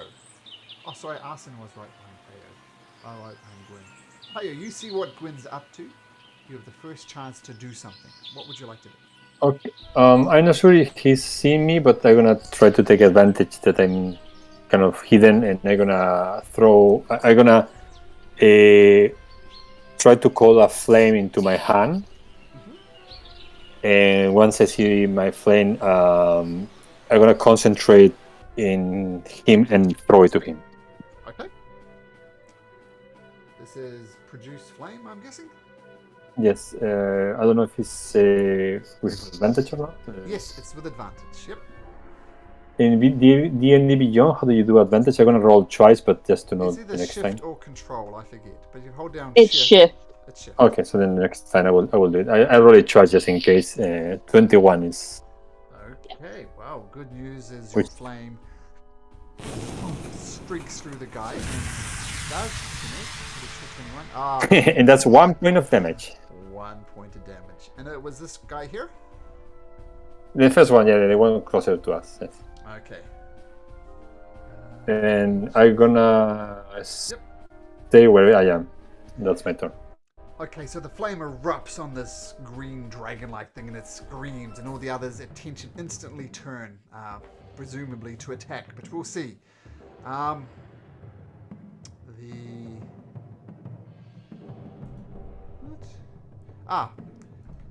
This guy here,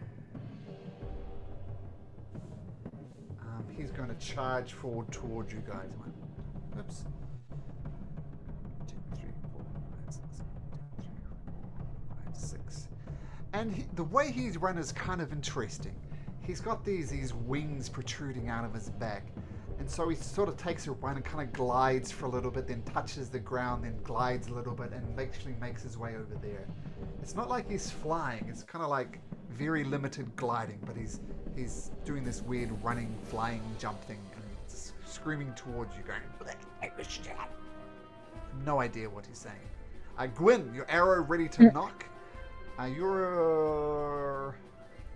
give you, yep. Oh, what's your stealth? Who failed? Who got this? I had the 15. Yeah, it was Arson who rolled poorly. So yes, you can have advantage on this attack if you like,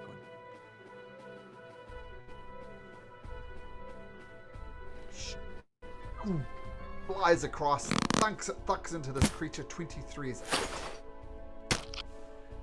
There's no noticeable armor on these guys, but he's got a thick, leathery hide on it. But the arrow finds a sweet spot, and the guy screams. I'm back, Malcolm. My stealth was 12. Your stealth was 12. Okay, sorry, which one did you hit? Was it the one that Teo hit, or the other one? That The one that Teo hit. Okay, so I'm gonna get there. Okay, cool. So yeah, first shot in anger during the game, Gwyn hits. Well done. Is that your turn? Yeah, I'm gonna stay where I'm at. Okay, great.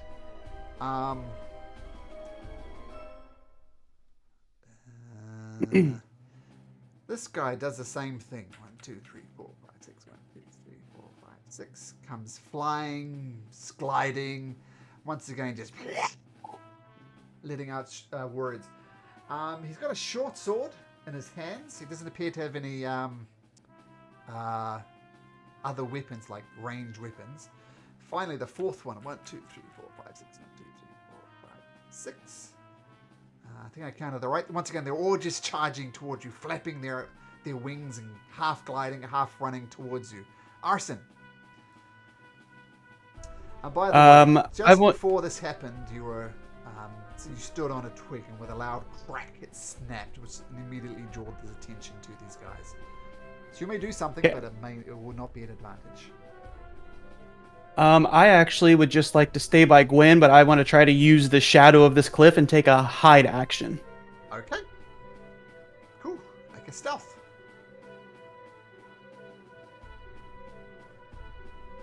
15. Not that Arson knows, but 15 is high enough to beat their passive perception. So I'll just put that token thing on you so you're hidden. Okay, so that'll be your action. Yep, that's it. Okay, the more reddish color one, 1, 2, 3, 4, 5, 6, comes over here. And this guy...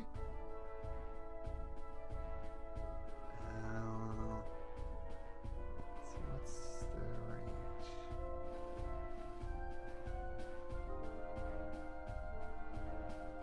So can't see Arson at the moment. So these two dagger attacks are going to be against Gwyn. So first, dagger attack. It's at disadvantage because of the range, which was lucky, because that turns a 24 into an 11. As one of his daggers just comes up behind you. But he fires a second dagger, and at disadvantage, that's a 21. Gross. So,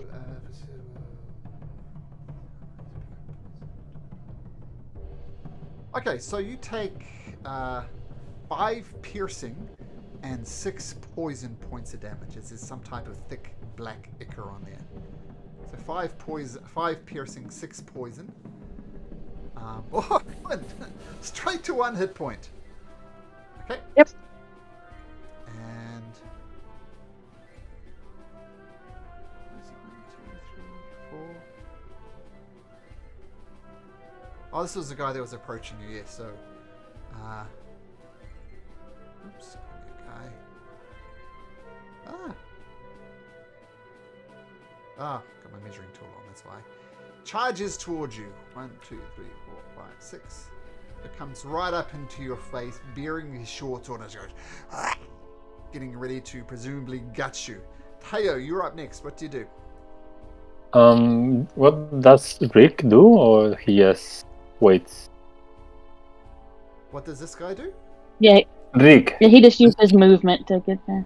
Yeah, he couldn't get there and attacked, but he's charging towards Gwyn with a short sword out. Doesn't get to attack this turn though. No. I mean, or Rick. Rick, the dwarf. Is he just staying there, or he? Rig forgot to go in the initiative order, and look at that. Okay. Rig gets a natural 20. Rig knows one way. 1, 2, 3, 4, 5, 6. I'm going to say this happens. He charges for to hit a Gwyn.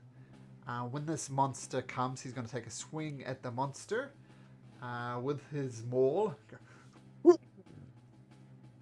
and brings it down, cracking on top of this creature's head, doing... Whoa, that sheet's not right. It says he does 264 bludgeoning. That's fine. I mean, sounds good to me. He turns it to dust. Let's go. I want that mole. Yeah, all right. I guess we found one god. Ah, Yeah. instead of 2d6 plus 2, I've done 266 plus 2. That is Love that. 2d6 plus 2. Okay, so Frig's going to try that again. Bit early to reveal the big bad guy, I guess. So, Brings the big do back the up. damage again. This will hit, and it'll do 7 bludgeoning as he cracks down upon the head of this this winged creature. Foul creature, take! Boom! As he's charging. Thanks for pointing that out, Teo. I have a terrible track record of forgetting about NPCs. But Teo, you are up. Okay. I'm gonna try the same to try to get him down. I conjure a flame on my hand and throw it towards him. Okay. Okay, make your attack. I'm trying to get grasp on how my magic works before. What is very new to you? Let's see if you hit.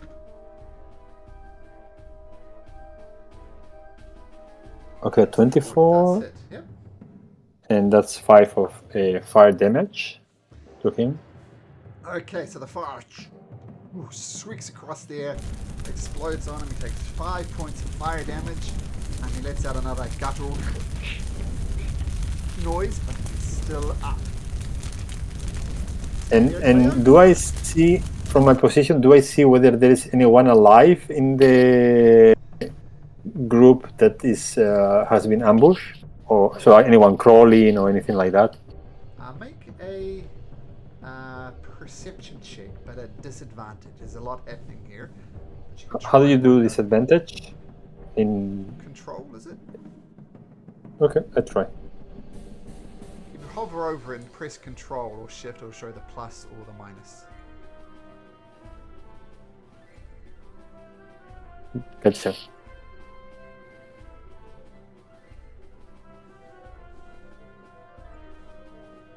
At 7. Oh, is that a natural one?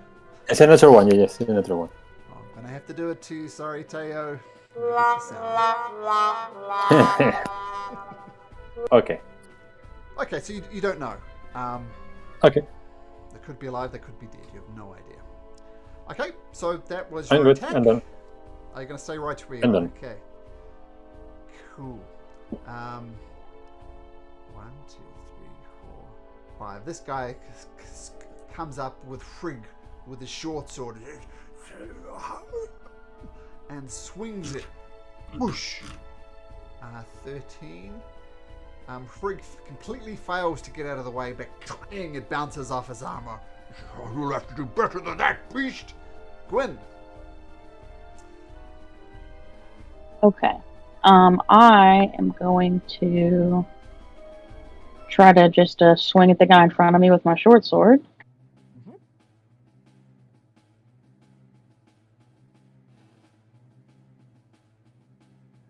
Swing behind you with the short sword. Oh, this guy here, I assume 17 does hit. Yeah. 5 piercing damage. Okay. Can I have Gwyn? The guy dies. That's the good news.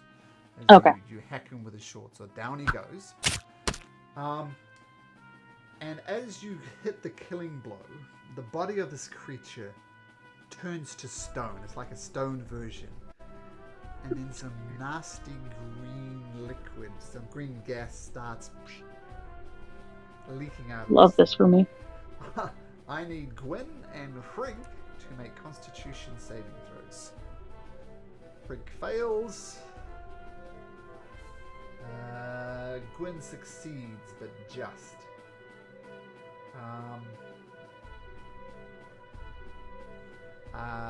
Frigg looks in trouble. His skin is slowly starting to turn grey. I don't have a symbol for that. Let's do this one. His skin's starting to turn grey. What the hell was that? I'm unable to move. What are these foul creatures? And Gwyn, you take a step back? Yep. Okay. Alright. Oh, you left Frigg out there to dry, but that's alright. That's what NPCs are for. Guy charges. One hit point. I don't blame you. I don't blame you. It comes and swings its horse sword at Rick. Oh no. Oh no. Natural 20 against Trig.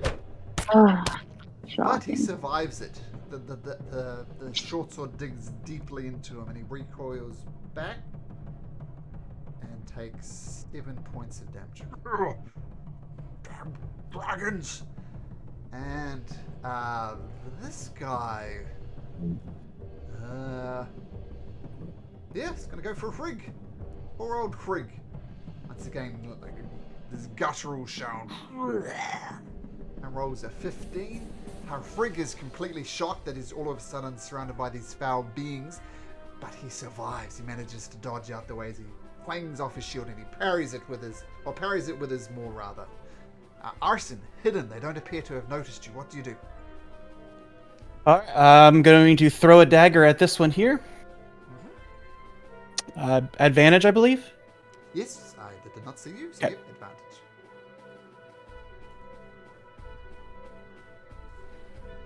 19. That absolutely hits. And I believe I get sneak for this. Yes, you do. Good old extra Okay. D6. All right. Boom. Sneak on. Okay. Damage.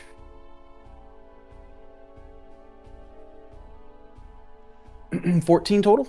Ooh, 14 total against which one? This one right here.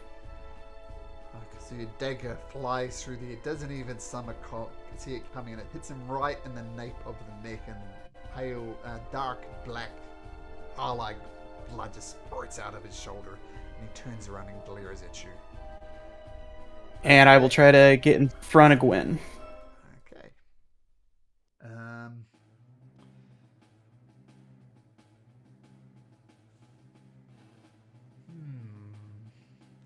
He's going to advance forward. 1, 2, 3, 4, 5, 6. 1, 2, 3, 4, 5, 6.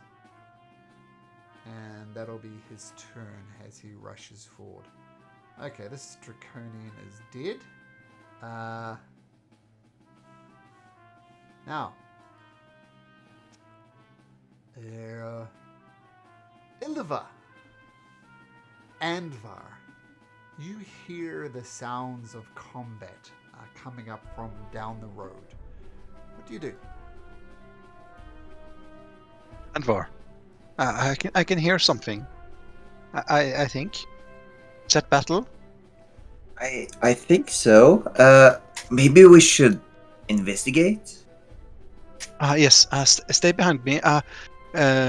Miss Lady Dracorn. What are your orders? I think we know what to do. We need to investigate. Somebody might be in trouble. Let's go. Right. Okay. And can the three of you, or two of you who are up here, can you roll into initiative, please? They're actually moving. Whoops. Wow, nice. There's Whoa.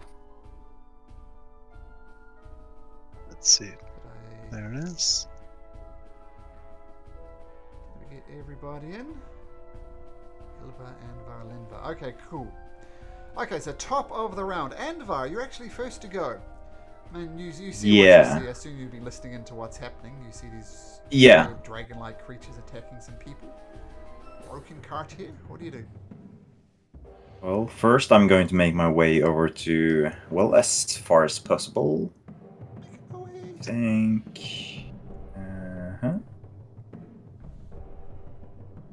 I'm going to go ahead and try to look around. But I can't really see anything except a cloud of humanoids, it appears to be, in this area. Is generous. Yeah. But I assume there's, well, these dragon creatures are, well, sticking out.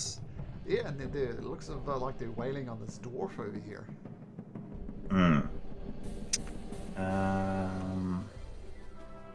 60 feet. Oh, yeah, that's far. I'm going to use my dash ability as well, actually. I'll try get a little closer. And I'm going to say, we need to hurry. It looks like they're fighting.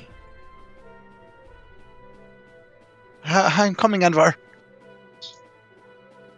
Okay, so dashing over Andvar, seeing what's happening. Frigg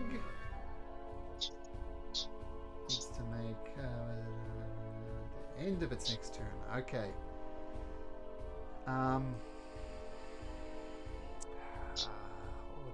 do I ask Frigg?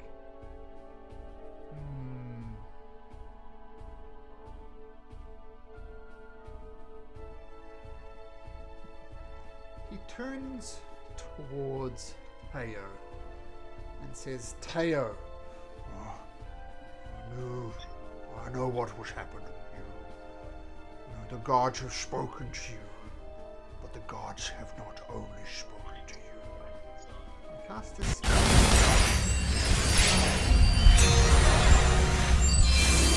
You guys have never seen this before. This is truly remarkable. He's doing some type of divine magic to heal himself up. He gets 5 hit points. Oh, he would. That's what I was debating, whether to get over to you, Gwyn, but 3 attacks of opportunity was too many. Okay. Remarkable that you haven't seen it in a long time, Gwyn. I think that would be the way to describe it. Okay. Hasn't seen it for a long, long time. Teo.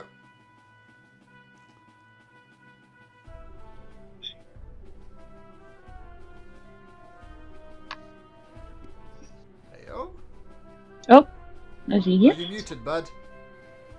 Can't hear you. Happens. Sorry, my bad. Do I see Amber and the rest rushing into this direction? Do I see this until? What's your passive, Teo? It's 16? Yeah, 16. I think you do. Despite the chaos of the battle, you see a white cloaked figure rapidly dashing towards you, and off in the distance you see some knightly fighter type people. Hoping for the best, I shout there. Hey, you! We need help here!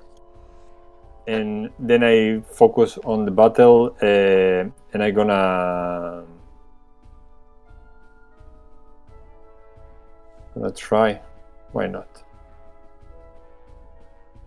I'm gonna move here, Uh-huh.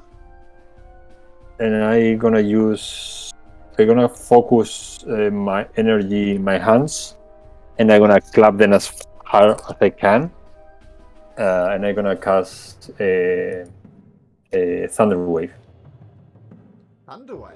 Interesting.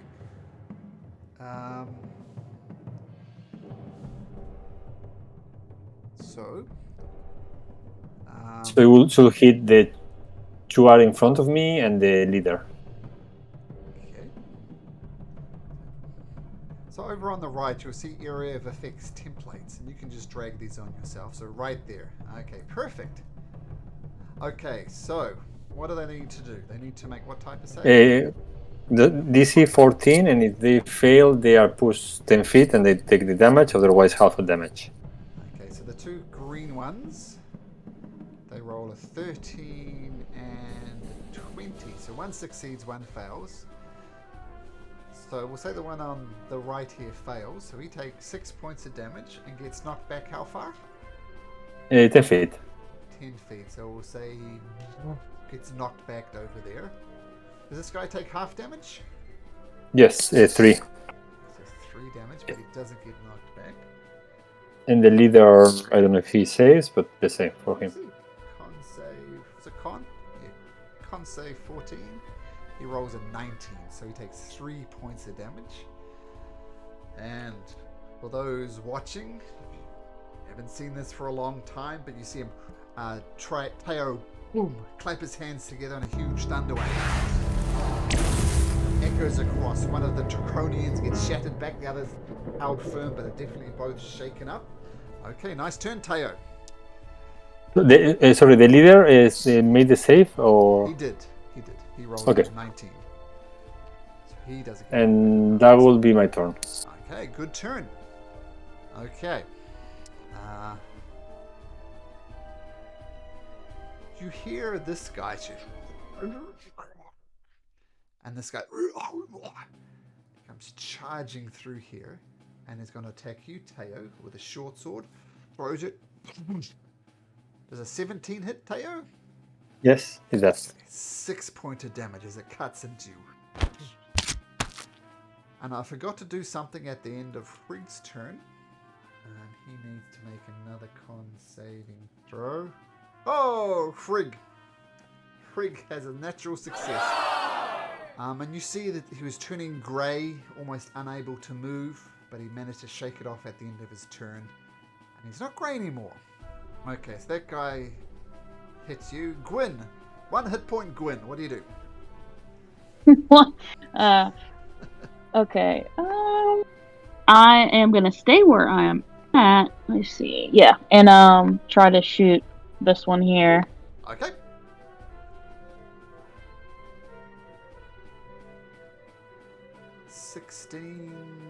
Does hit.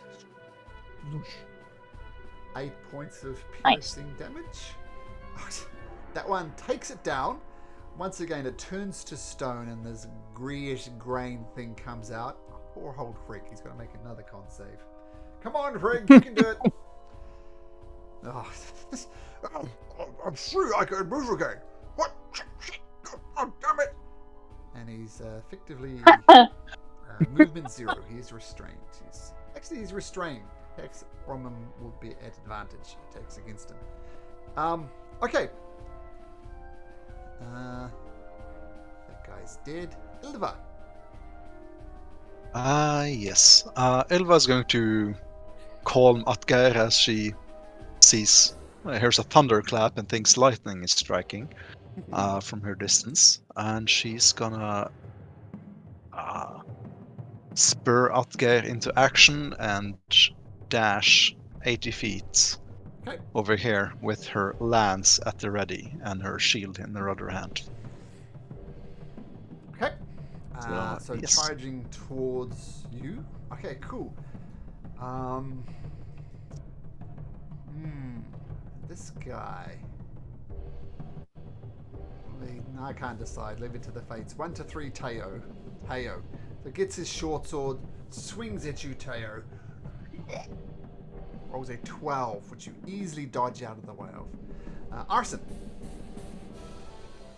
Yes. Okay. I am going to. Let's see here. I got 2 daggers left until I. Is picking the dagger up off the ground an action, Malcolm, or a free action? I'll say it's a free action, but don't forget you only get 1 free action. So you can't pick up 2, but you can pick up 1. Okay, that's okay. There's 1 on the ground. So I'm going to go 5, 10 to here to pick up my dagger that was here off that guy. And then I'm going to use 10 to go back to Gwen. And this guy here, I will throw a dagger at. Okay. And that is going to fail. Okay. I don't see it, but what was it? Oh, it was a natural 1. Oh, there we go. You get it. I'll use my 2-weapon fighting, and since it says if it has a thrown property, I can throw the weapon, so I'll throw my second dagger. Okay. And so, second dagger at this guy. Okay, that's better. That hits. Okay, and I believe that is sneak, correct? Yes. But I think because Teo's within 5 feet. You're going to get your dex bonus to the first damage roll. Right? That's a yeah. It's only the but I'll get the sneak though. Oh, you'll definitely get the sneak. So roll a d6. Or Yeah. It is, and then add 2d6. Dagger's d4, so I'm gonna roll a d4 and a d6. Okay, fair enough. Yep, d4 and a d6. So Perfect. here we go. Okay, that's not too bad. So 8. Ignore this. It's gonna add extra sneak because I accidentally clicked it in the thing. There we go. 8. Perfect. 8. Okay, so 8 points of damage as thumps into this guy with Teo providing enough distraction for your sneak attack to hit. Yep. And perfect. that will be my turn. I'm just gonna try to body block Gwen. Okay.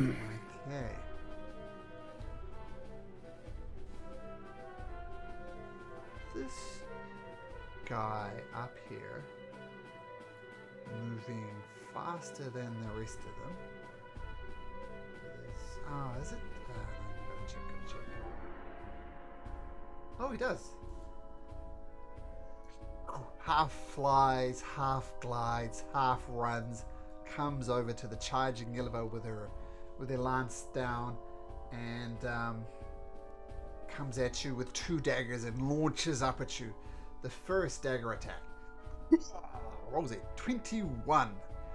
Which would be that's gonna hit. 4 piercing and 6 poison. Oh. Okay. Yeah. Yeah. And then he attacks a second time with his charging at you, 2 daggers raised. And, rolls an 8, so the second one misses, but the first one cuts deep into your chest, Ilva. Lenva, she's going to come charging forward. 10, 15. Okay, that's all she can do, taking the dash action. Anvar, you see your good buddy Ilva. Let's take a massive dagger to the chest. What do you do? Well, yeah, that's pretty bad. I'm going to say, I guess we found the bad guys, and I'm going to try to use Toll the Dead on the dragon thing that attacked Ulva. Okay, it does losing some of its hit points, so let's get him to make a wisdom saving throw. 13 is the DC. 13, he rolls. That's too bad. So you told the dead gubs up, yours a natural 1, so roll your d12. D12, yeah. I'm just gonna roll it in here instead. Ouch. Okay. Okay, it's the thing without modifiers. It could be 12, could be 1, but 2 points of damage. Yeah. But regardless, as you cast Toll the Dead, the guy's holding his head. Just a little bit of blood contact. I'm just gonna say, Sorry? I'm actually gonna move a little bit closer. I'm gonna say, God, I don't feel like I have gotten a grasp of this stuff just yet. And then I'm gonna end my turn. Okay, cool. Sprig, watch this, young Tayo. This is how you deal with these creatures. He swings his maul. Oh, look at that. 21. And does 8 points of bludgeoning damage to this guy right in front of him. And just smacks him across the thing. Your bones shatter beneath his maul, but the Draconian stands firm. Tayo, at this mighty display of dwarven anger, what do you do? I'm gonna play safer than him, and I say we should give Asen and Wayne time to hit these creatures, and I'm gonna dodge. Well, you're gonna dodge. Okay. Take Yes. a dodge action. Cool. Yes, I do. Okay, so holding steady right there. Perfect. Yes.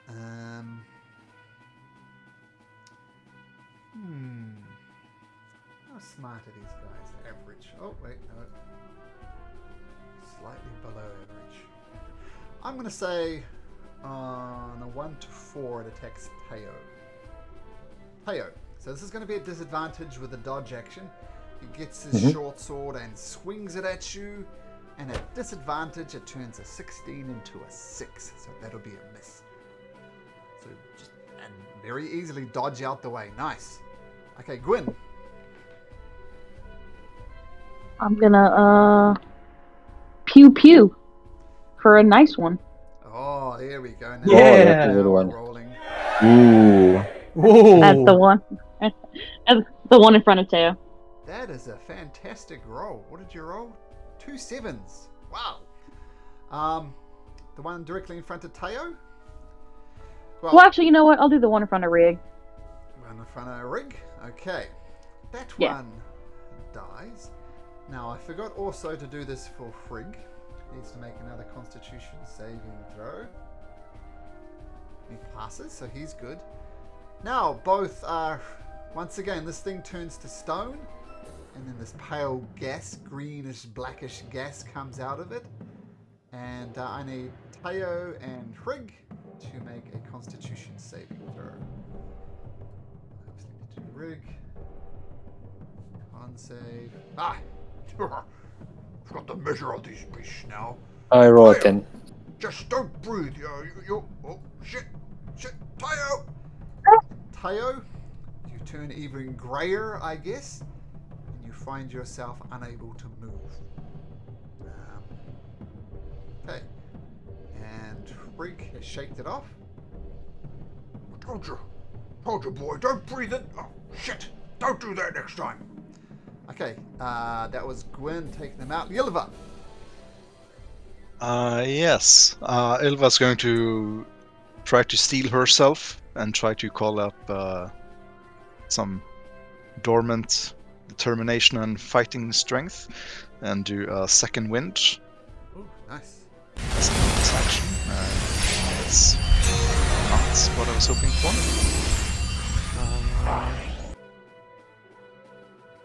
And then she is going to toss aside her lance and retrieve her pike from the side of the horse. And yeah, in desperation, she's going to try a maneuver that she's learned from her training, a precise strike, Okay. which is going to give her advantage and an extra D8 if it hits. Ooh. So she'll try to run him through.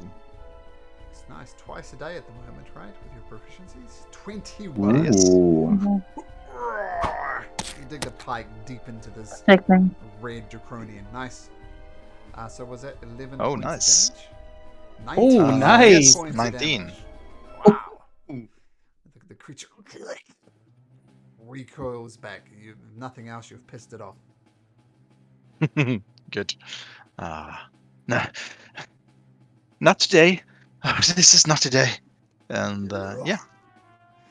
And for the first time, you hear it talking in a voice you can understand. It says, "Ruby, today you will fall, and the Dark Queen shall reign supreme."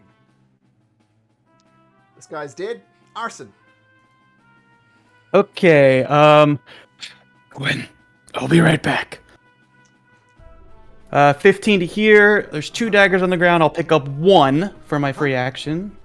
And that leaves me with 2. And I will then risk it. And I'm going to go ahead and attack this guy here with a normal just attack, not thrown. Okay. So steady. 4. steady. 22 hits. And sneak because Teo's within 5 feet, correct? Oh, yes, yes. Okay, so sneak on. Total of 11. Guys, I thought this would be a difficult encounter for level 1 characters, but you guys are doing extremely well. Good news is that strikes takes him down. Bad news is I need just arson at this point to make a con save. Doesn't work. You too. Feel your body harden up and you're unable to move. Okay.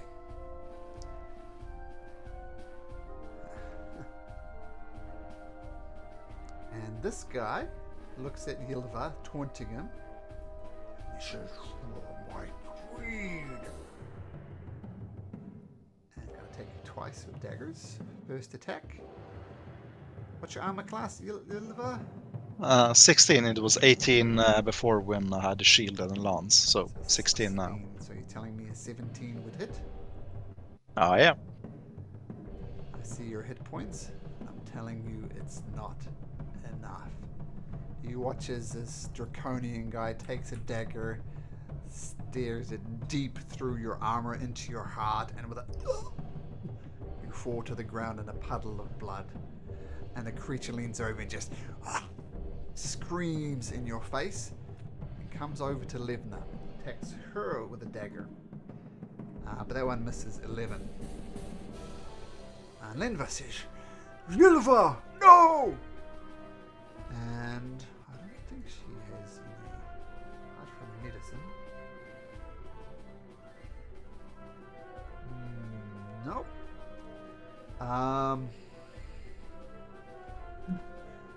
Ylva, hang on just for a second. And she brings out this massive greatsword and brings it crashing down across this dragon's head. Oh! Let's go! Whoa! Let's go! Okay. That'll be a hit. Nice. 12. Oh, not a great crit roll though. 12 points of damage against this draconian. So he recoils back and just screams in Lev's face as she withdraws the blade, and the draconian blade splatters around and says, "You'll pay for what you did to Ylva. Ylva, hang on, we'll get to you in a moment." Anvar. Ooh. Anvar is gonna run up next to Ylva, get down on his knees, and say, "No, Ylva, stray away from the darkness." And he's gonna cast Cure Wounds. Ooh. Oh. Oh, 10. Nice. Blows back into you, Ylva. Nice. Okay. Fantastic. Good stuff. Sick thing. Okay. Frigg. Oh, this guy died as well, didn't he? Yes, he did. Frigg's not restrained. I'm just charging over to here if that's all he can do. Teo. Teo, have your turn. Then you need to make a Constitution saving throw at the end of your turn. At the end of my turn or at the beginning? At the end. And Okay. Okay, for the moment, I'm gonna... You can't move. Okay, that's fine. I'm gonna concentrate again in my flame, but now that I start to control it, I will try to make it look like a beam of moonlight and throw it towards the last contender. Okay. Roll to hit. Okay.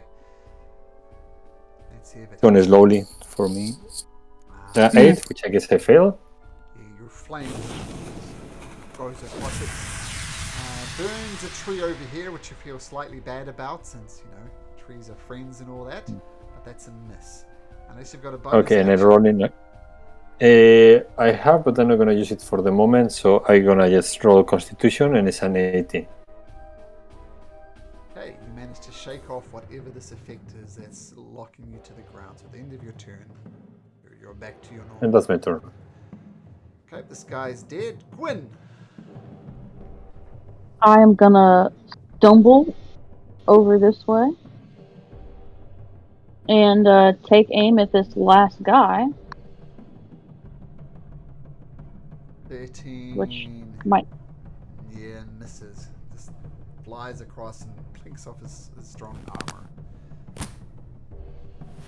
Rip. Okay. Okay. Well, yeah, that's it for me. Okay, Ilva, you feel life returning to you. You're still on the ground. You see your friend Anvar has healed you. What do you do? I assume you get up. Yeah, and I'll do an attack, and if it works, I'll describe it. Let's see. I use the precise strike just to make sure it dies. Okay. So that's with advantage. That is a pretty cool Oh, yeah, process. there you go. Ah, wow. Let's go. Nice. Okay, it will kill it, but roll your damage because this will be fun. Plus Oh, yeah. 2d8. It's fun, yeah. 23. Oh, I could keep a That's for record. level 1, that's some damage right there. That's Oh, damage. yeah. That's a record. Okay, Yeah. good news. He goes down. Yeah. The bad news. So, Oh, okay. well, But I can describe what she does. She's going to crawl up to her feet, take her pike, and trip the draconian over. Just madly rush over, sitting on top of him, remove her helmet, and just scream loudly, Ukta! Oh, was that correct? Yeah? Ukai! And this is going to scream it while she uses her helm as a battering tool, just smashing its face over and over. Ooh. Oh. Wow. Okay, so you do that, and the dragon, the draconian just... And as your final hit with the your helm to its face, the body shakes, obviously dead, and then explodes into acid. I need everybody boy. around the creature to Oh. please make me a dexterity saving throw.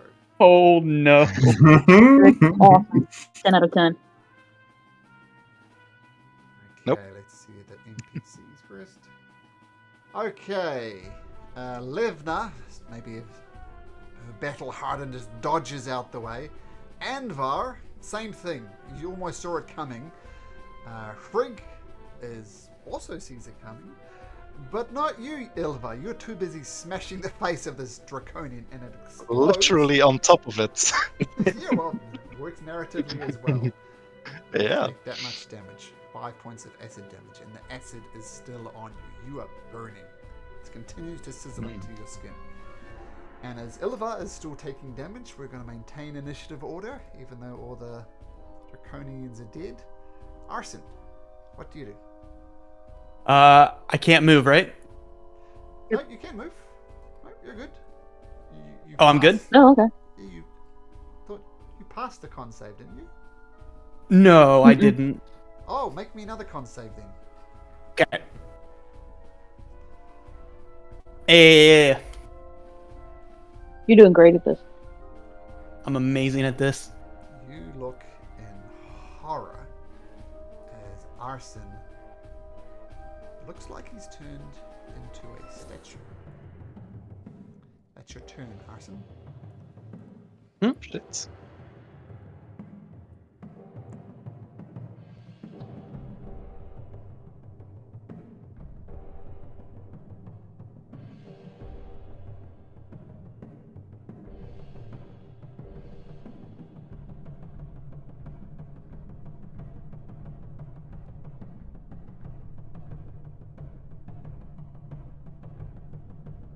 Okay, so you watch as Am I Arson, not here? Oh, there it goes. Okay. you watch as Arson turns into stone. It appears to be an actual statue. Livna.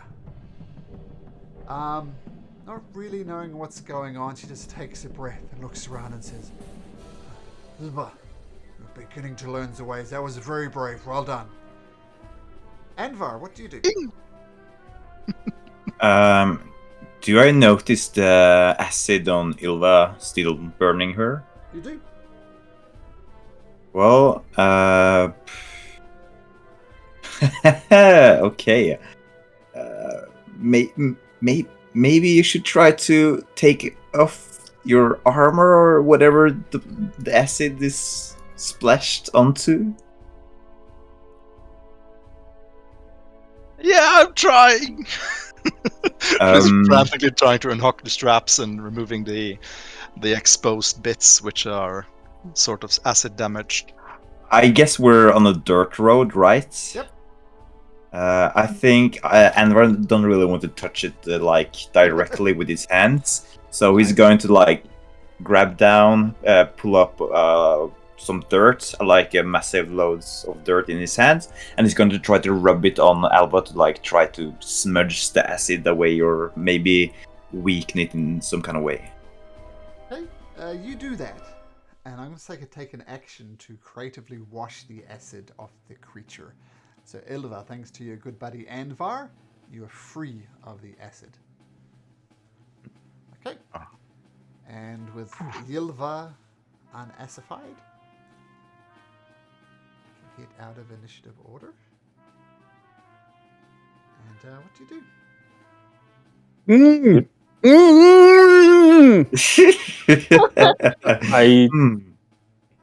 I take out my herbs and potions and check whether I have something that I may use to help Arsene. Well, I mean, you hear. What does he hear, Doug? I'm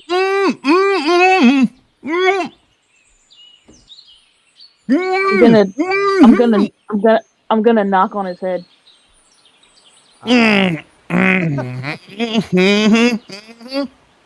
knock on his head and you hit the stone form that is Arson, and it's not like marble or anything. It's like almost like a pumice, I guess. So you could break it off if you wanted to. Yeah, I'll hit it with the pommel of my short sword, not at his head, like at his shoulder, to see if I can knock it off. Okay, so you with the pommel of your sword, and it cracks and it's open, and you see it's not so much that he's turned to stone, which might be what you initially thought. It's more like he's encased in stone. And when you crack it open, you see his shoulder. His shoulder is there. It is normal. And what does Arson say?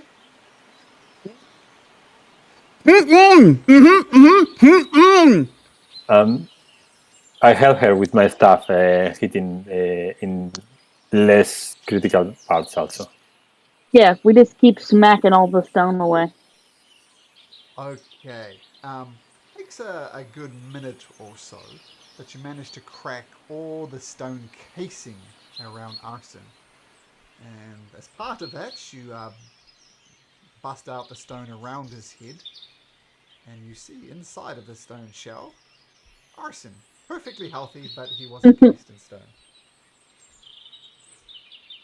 Arson will first pick up his final dagger on the ground here, and then he'll reach over to Gwen and knock on the top of her head.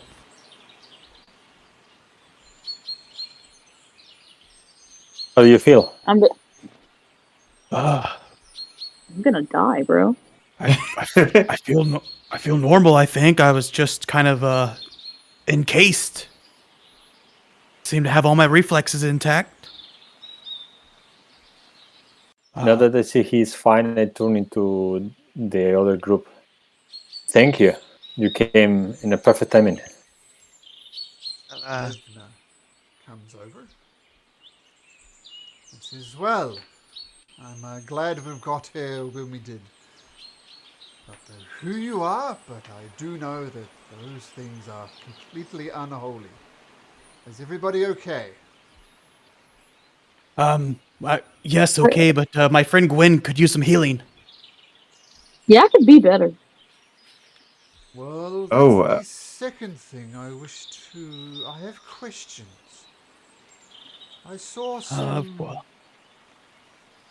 magic, I guess, that I have not seen before. I know it is not the arcane. She wanders over to Teo. No, What no, is you it? didn't. Was it not Well- just a lightning strike? It we'll was. answer You just saw questions the as lightning, soon as bro. my friend is healed. You just saw some lightning, I swear. Okay, let's say Gwen, make a deception check at advantage.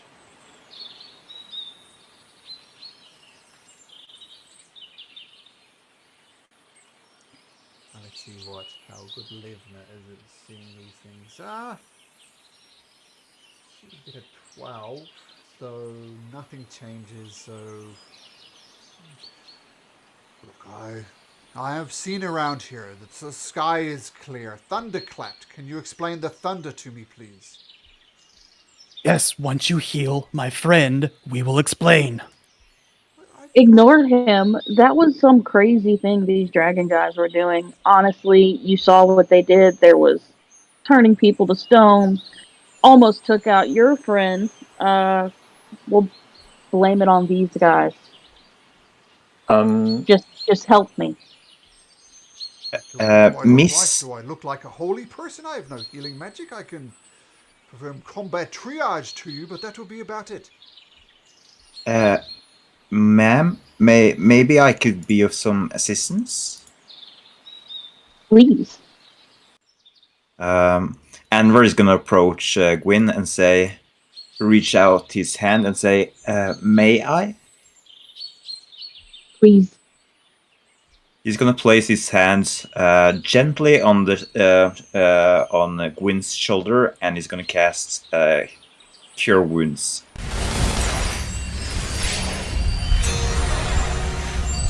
And as he casts this spell, he's gonna, like, most of his power is gonna be vanished, like some kind of sparkling as it kind of fades away from him.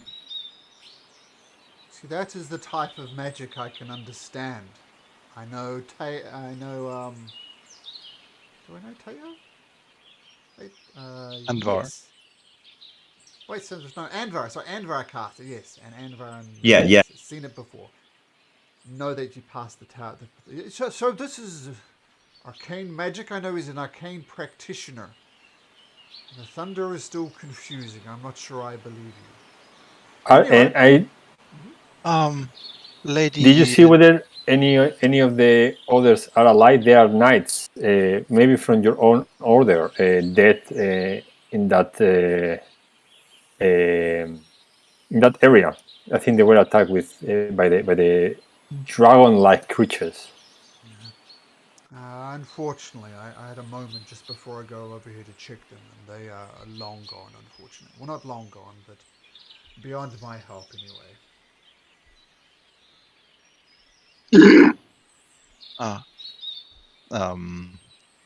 Before she turns, she's gonna nudge Lady Drakehorn and just go, probably not too quietly.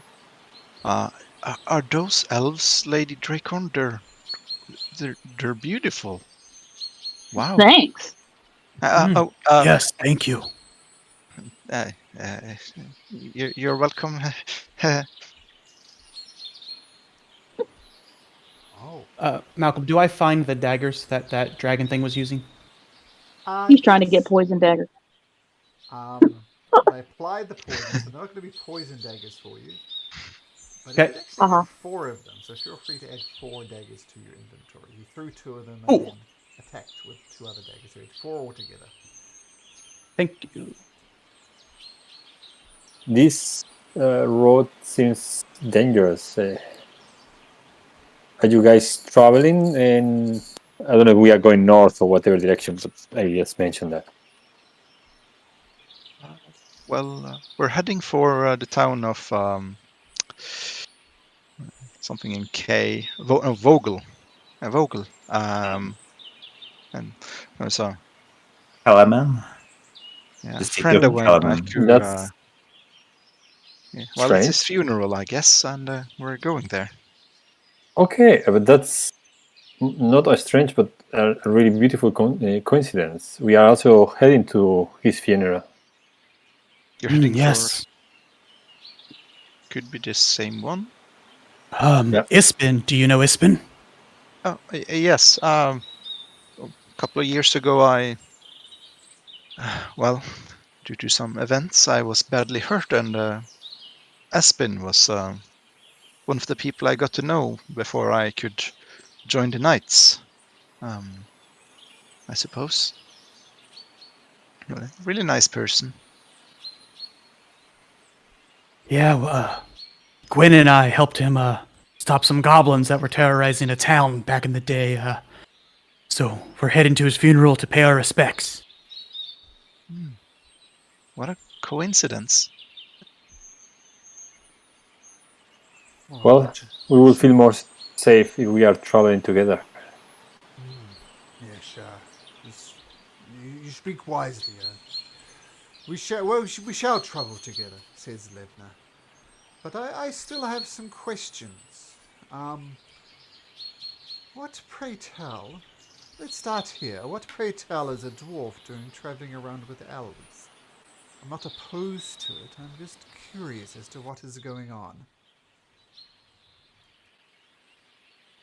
As Gwen is like sifting through the stuff, she just kind of looks over and it's like, we just told you that we're going to a funeral. I think you know why we're headed here. Yes. Do you have something against elves? I have the Or utmost dwarves. respect for elves and dwarves. Traditionally, you have not gotten along, and I've never seen elves in this territory before. I didn't think elves really left their cities. I just read about you in books. Well, that was, until the cataclysm started and the dragon army started invading everything. Well, my understanding was the elves are basically in hiding. Split into 2 groups, basically saying, screw you guys, no screw you guys, no screw you guys. But yet we find 2 elves out in this area. It is most unusual. Is this the only reason you're out here, to attend the funeral of Ispin Greenshield? Or is there perhaps another reason? We're also I here to help left the a war effort. long time ago. Well, I left home a very long time ago. Oh, that is curious hearing curious, sir. So you're not only out here. I'm just curious. Do not take this in the wrong way. But I've not heard of elves wandering for so many years. Your business is your own. Knights didn't used to be so curious. Oh, curious. Well, I forgive you, my lady, if I've offended you, but this is most unusual. It is curiosity, nothing more. Just kind of like look at Arsene. Knights didn't used to be like this. No, the ones that visited the village actually had some honor and respect about them and not arrogance. Not mistake my curiosity for trying to dishonor you. If I have offended you, I apologize. We are out to try to help the war efforts. We have our personal reasons for leaving our home, but just know that we are here to help in the efforts against the dragon army. What's your opinion on this, Ilva? She's looking up after trying not to seem like she's only paying attention to the conversation and shining and wiping her armor. I really don't know, my lady. You're close. Well, they, well, I'm not sure. I mean, they fought these awful monsters, but they seem a bit strange. I do agree. This one clad in almost all black, and wow, they almost seem like polar opposites. But I don't think they seem like bad people. I mean, I haven't heard of elves being bad. I'm sorry, my lady. This is not my area of expertise. You could say. Well, It's all good. We're traveling together. You can get to know elves. Oh. it'd be my honor to get to know you. Seems as if we fought a common enemy and we have a common friend, Mr. Ispin Greenshield. Yes, maybe in our travels we will come to understand each other better and not to make assumptions. I apologize for my assumption earlier. I was triggered and I should not have been. I'm gonna search through this stuff before we take off. Okay, while you Miss do Miss that, Dre. Frig Estrella? No? Oh, sorry. Just before you search, as you're searching the wreckage and the knights, Frig comes up to Teo. Oh, Mhm. Tayo, um, I'm not sure if you saw what happened there, but I managed to heal myself. Oh, wait, I didn't want to talk about it in front of the others. I thought you may want to keep it in secret. This knight is quite inquisitive. Oh, well, who could blame you, I guess? It seems as if our companions wish to keep your, shall we say, blessings on the down low. I assume you're okay And with I that? appreciate that. I think I'm not sure who to trust, but definitely you seem like a blessed man too. Oh, I have been blessed as well. It seems the gods are perhaps wakening up. And exactly what happened to you in their dream? The others were quite reticent to dig deeper. What happened? What will happen in the future, you mean? Or what happened in the dream? It seems you're without gifts. You had a dream and now you have gifts. What's going on? I'm not sure exactly what's going on, but I have the sensation that something bad is about to happen. And we may be ready for it. Let's hope so. So just between me and you, I was also visited by a god. The god of war, very Jollith. And he blessed me. I assume you saw me curing myself. That was the blessings of Kiri Jollith, the god of war. I've received his divine power.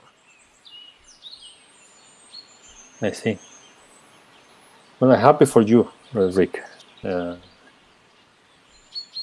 that brings you comfort and hope.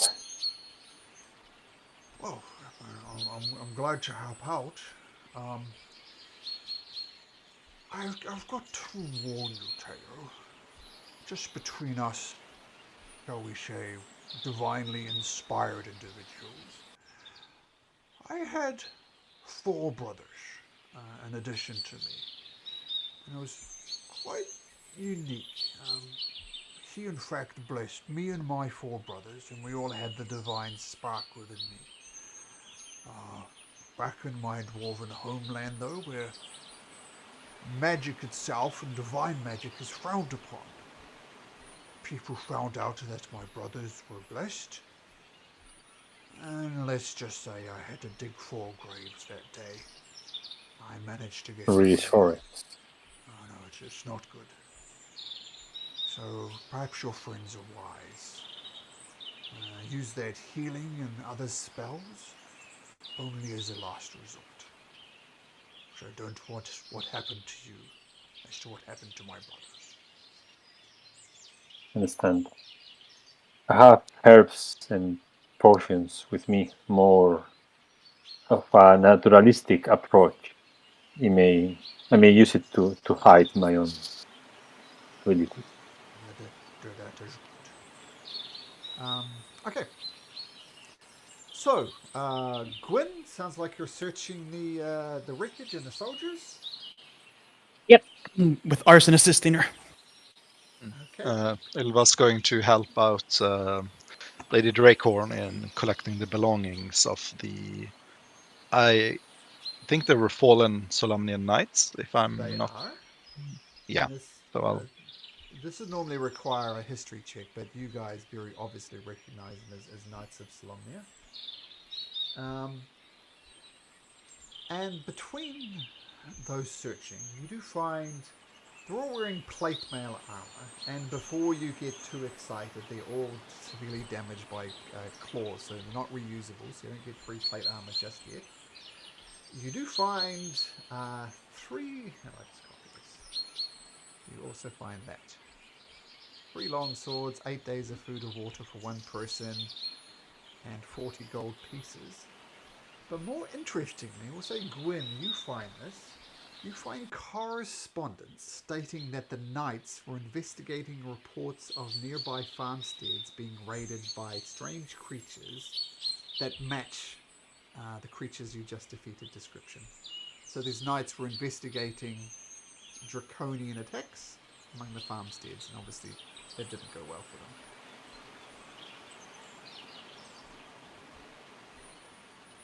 I'm gonna read that aloud, and it appears that this small group of knights was investigating the same enemies that fell upon them. So it seems like other farmlands in this area are also being attacked by these creatures.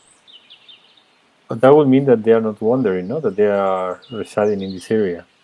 Maybe we can try to follow the tracks back, see whether these are the only creatures that they are, or maybe we find their I where think we need a they. break before we do something like that.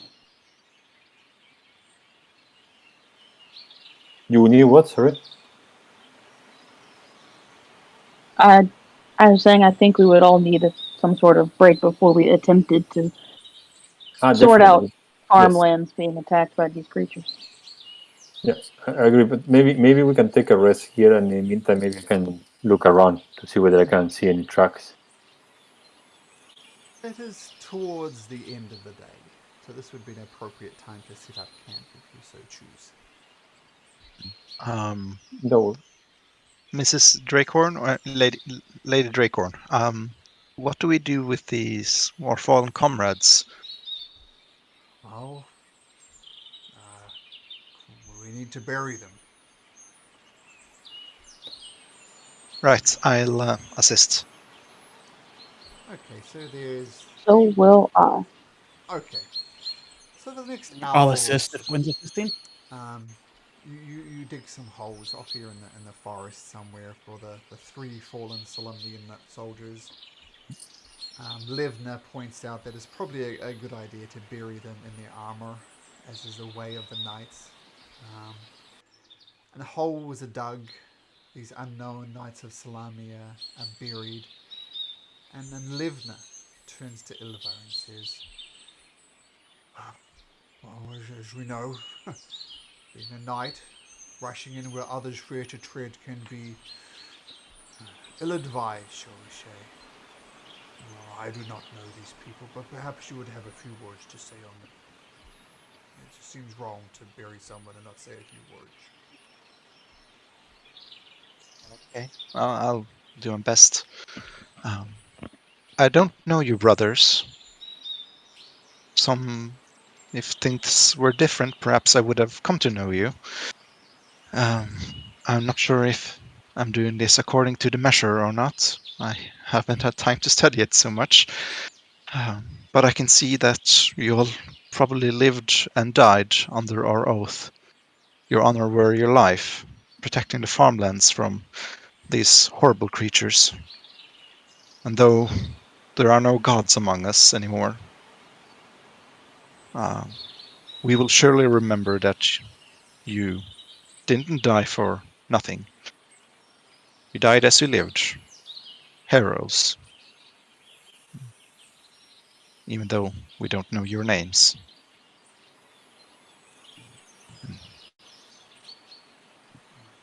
Well said. Well said, Ylva. That is completely appropriate, I feel. Does anybody else wish to say a few words?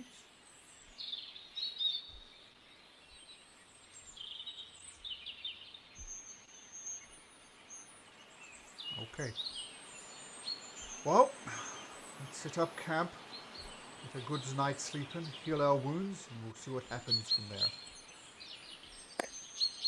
there. Before gets dark, I would like to check around this area whether I see the tracks of this group of dragon-like creatures.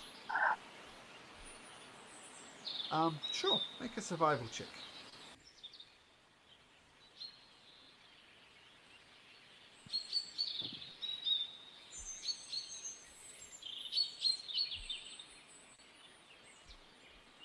That would be a 24.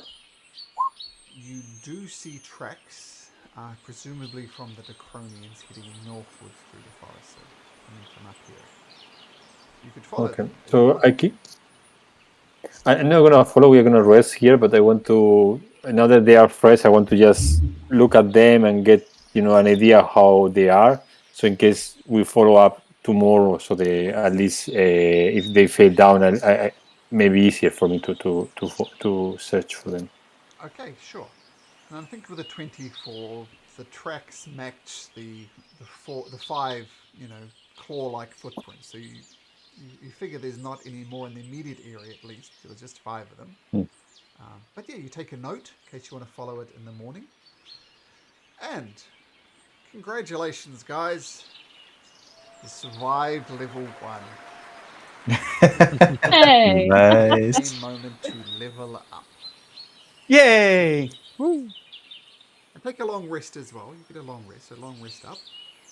As you always say, I'll be disappointed if you don't roll hit points. Mhm. 8 is what it is, okay. Remember the house rule, if you roll a 1 for your hit points, you can Yes. re-roll. But Ylva, that's, as you can take Ooh, that 5. that's not bad. 5's not bad on a d8. Good. Plus my con, so 8. I'll take that. And of course, if you want to take the average hit points, you can. You'll just disappoint the DM. So you roll directly in the Roll20, or you roll it from D&D Beyond? Either.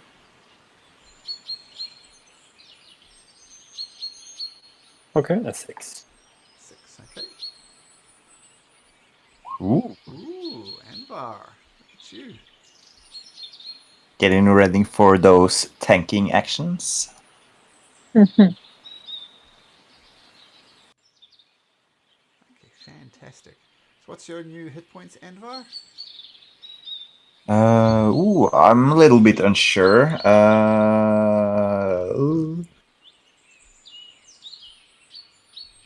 I think it was 14 before when I used the auto level up thing, so I'm not sure how I continue Yeah, so- onwards.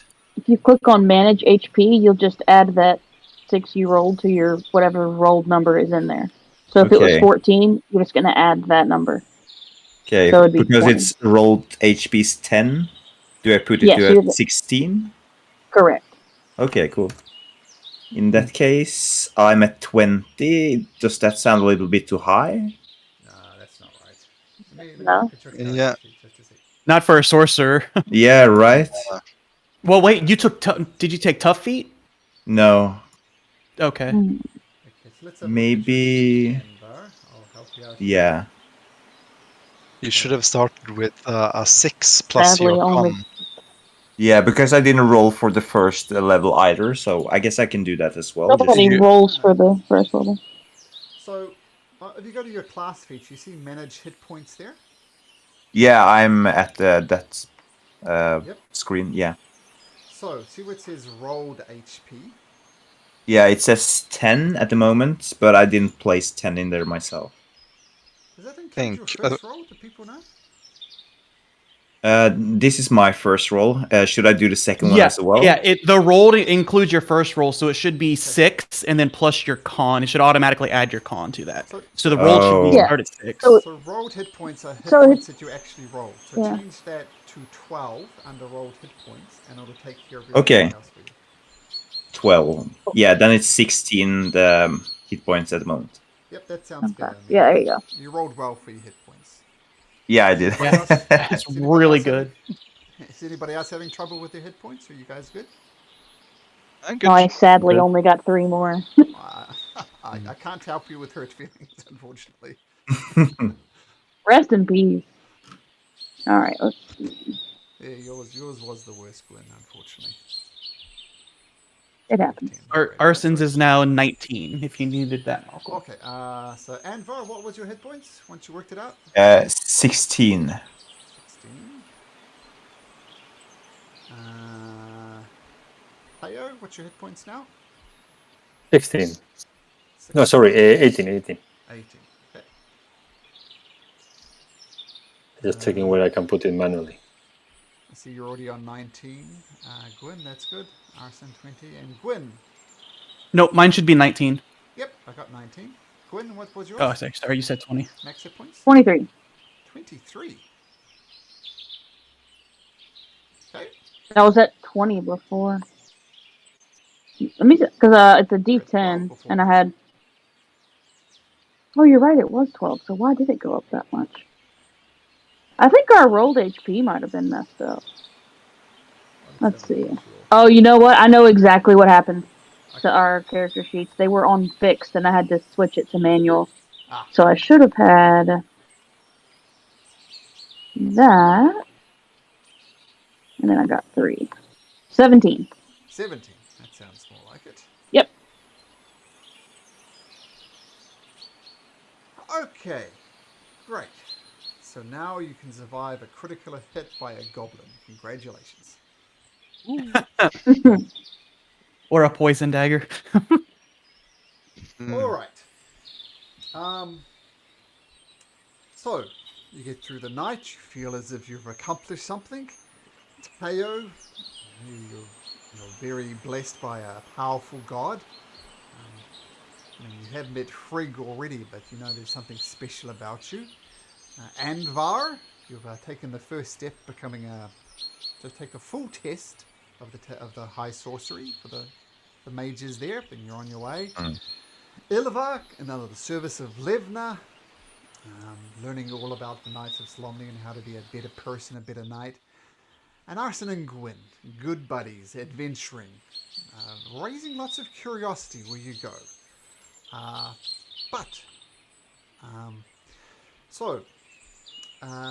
Before the end of the day, you can reach the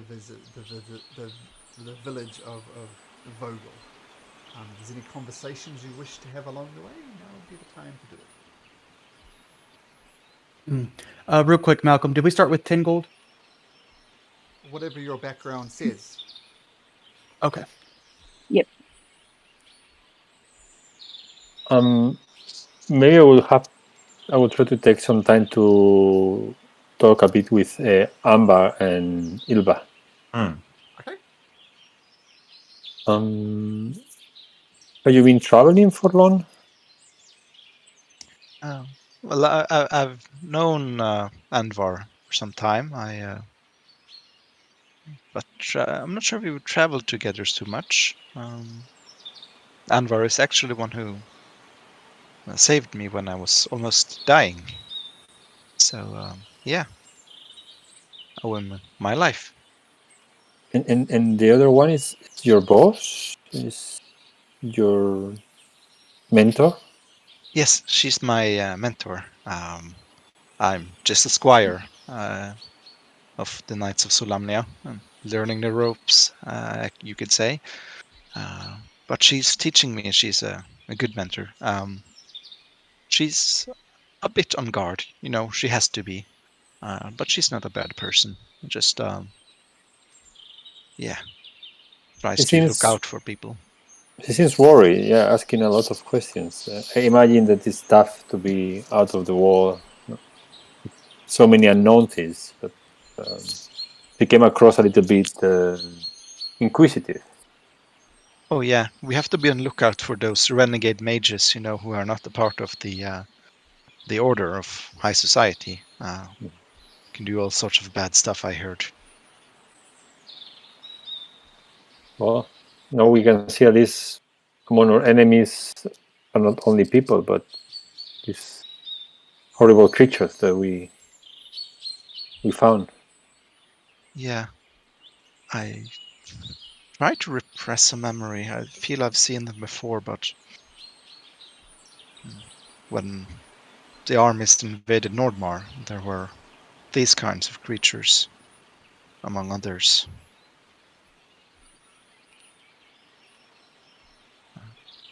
And I never seen such creatures. They look like small dragons. It's something. Well, hope we don't find many more. Yeah, I didn't think they had managed to invade Solamnia as well. That's a worrying thought, I think. I do have a feeling that this is some kind of ill omen for future to come. Do you ask me? No, I'm just saying that I feel like this is going to be a bad omen. I think we're going to face struggles in the future. Well, when there are some, there are many. So, yeah, I think you may be right.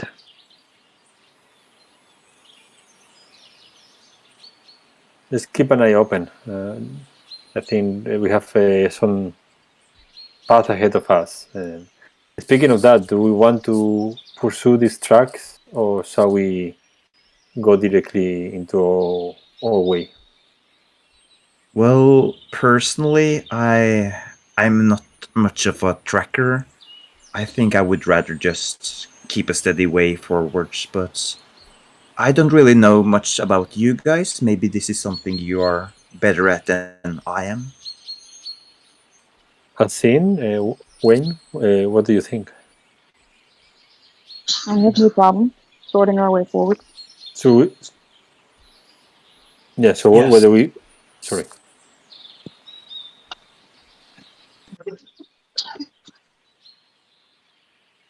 Where Gwyn goes, I'll go. I will watch from the shadows. Okay. So maybe we continue our way. It's too risky, probably too. Yeah. Okay. Okay. So, you continue your way to the village. Oh, I'd be saying it wrong. It's Vogler this whole time. Vogler, sorry about that. And so, this is you over here, but I have a zoomed up version of that map, which is this one. And Vogler is down somewhere, down over here. So that's where you are. And this is where we'll end today's session, but not before I show you the map of Vogler.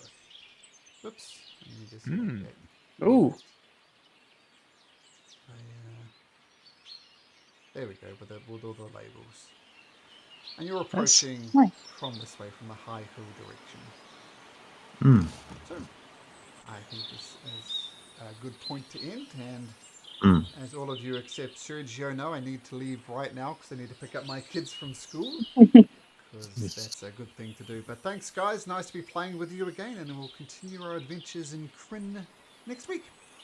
Yeah, Thanks, looking man. forward to it. Nice. This was, Have a nice fun. week, Bye, and guys. thanks. Okay, take care, everyone. Bye-bye.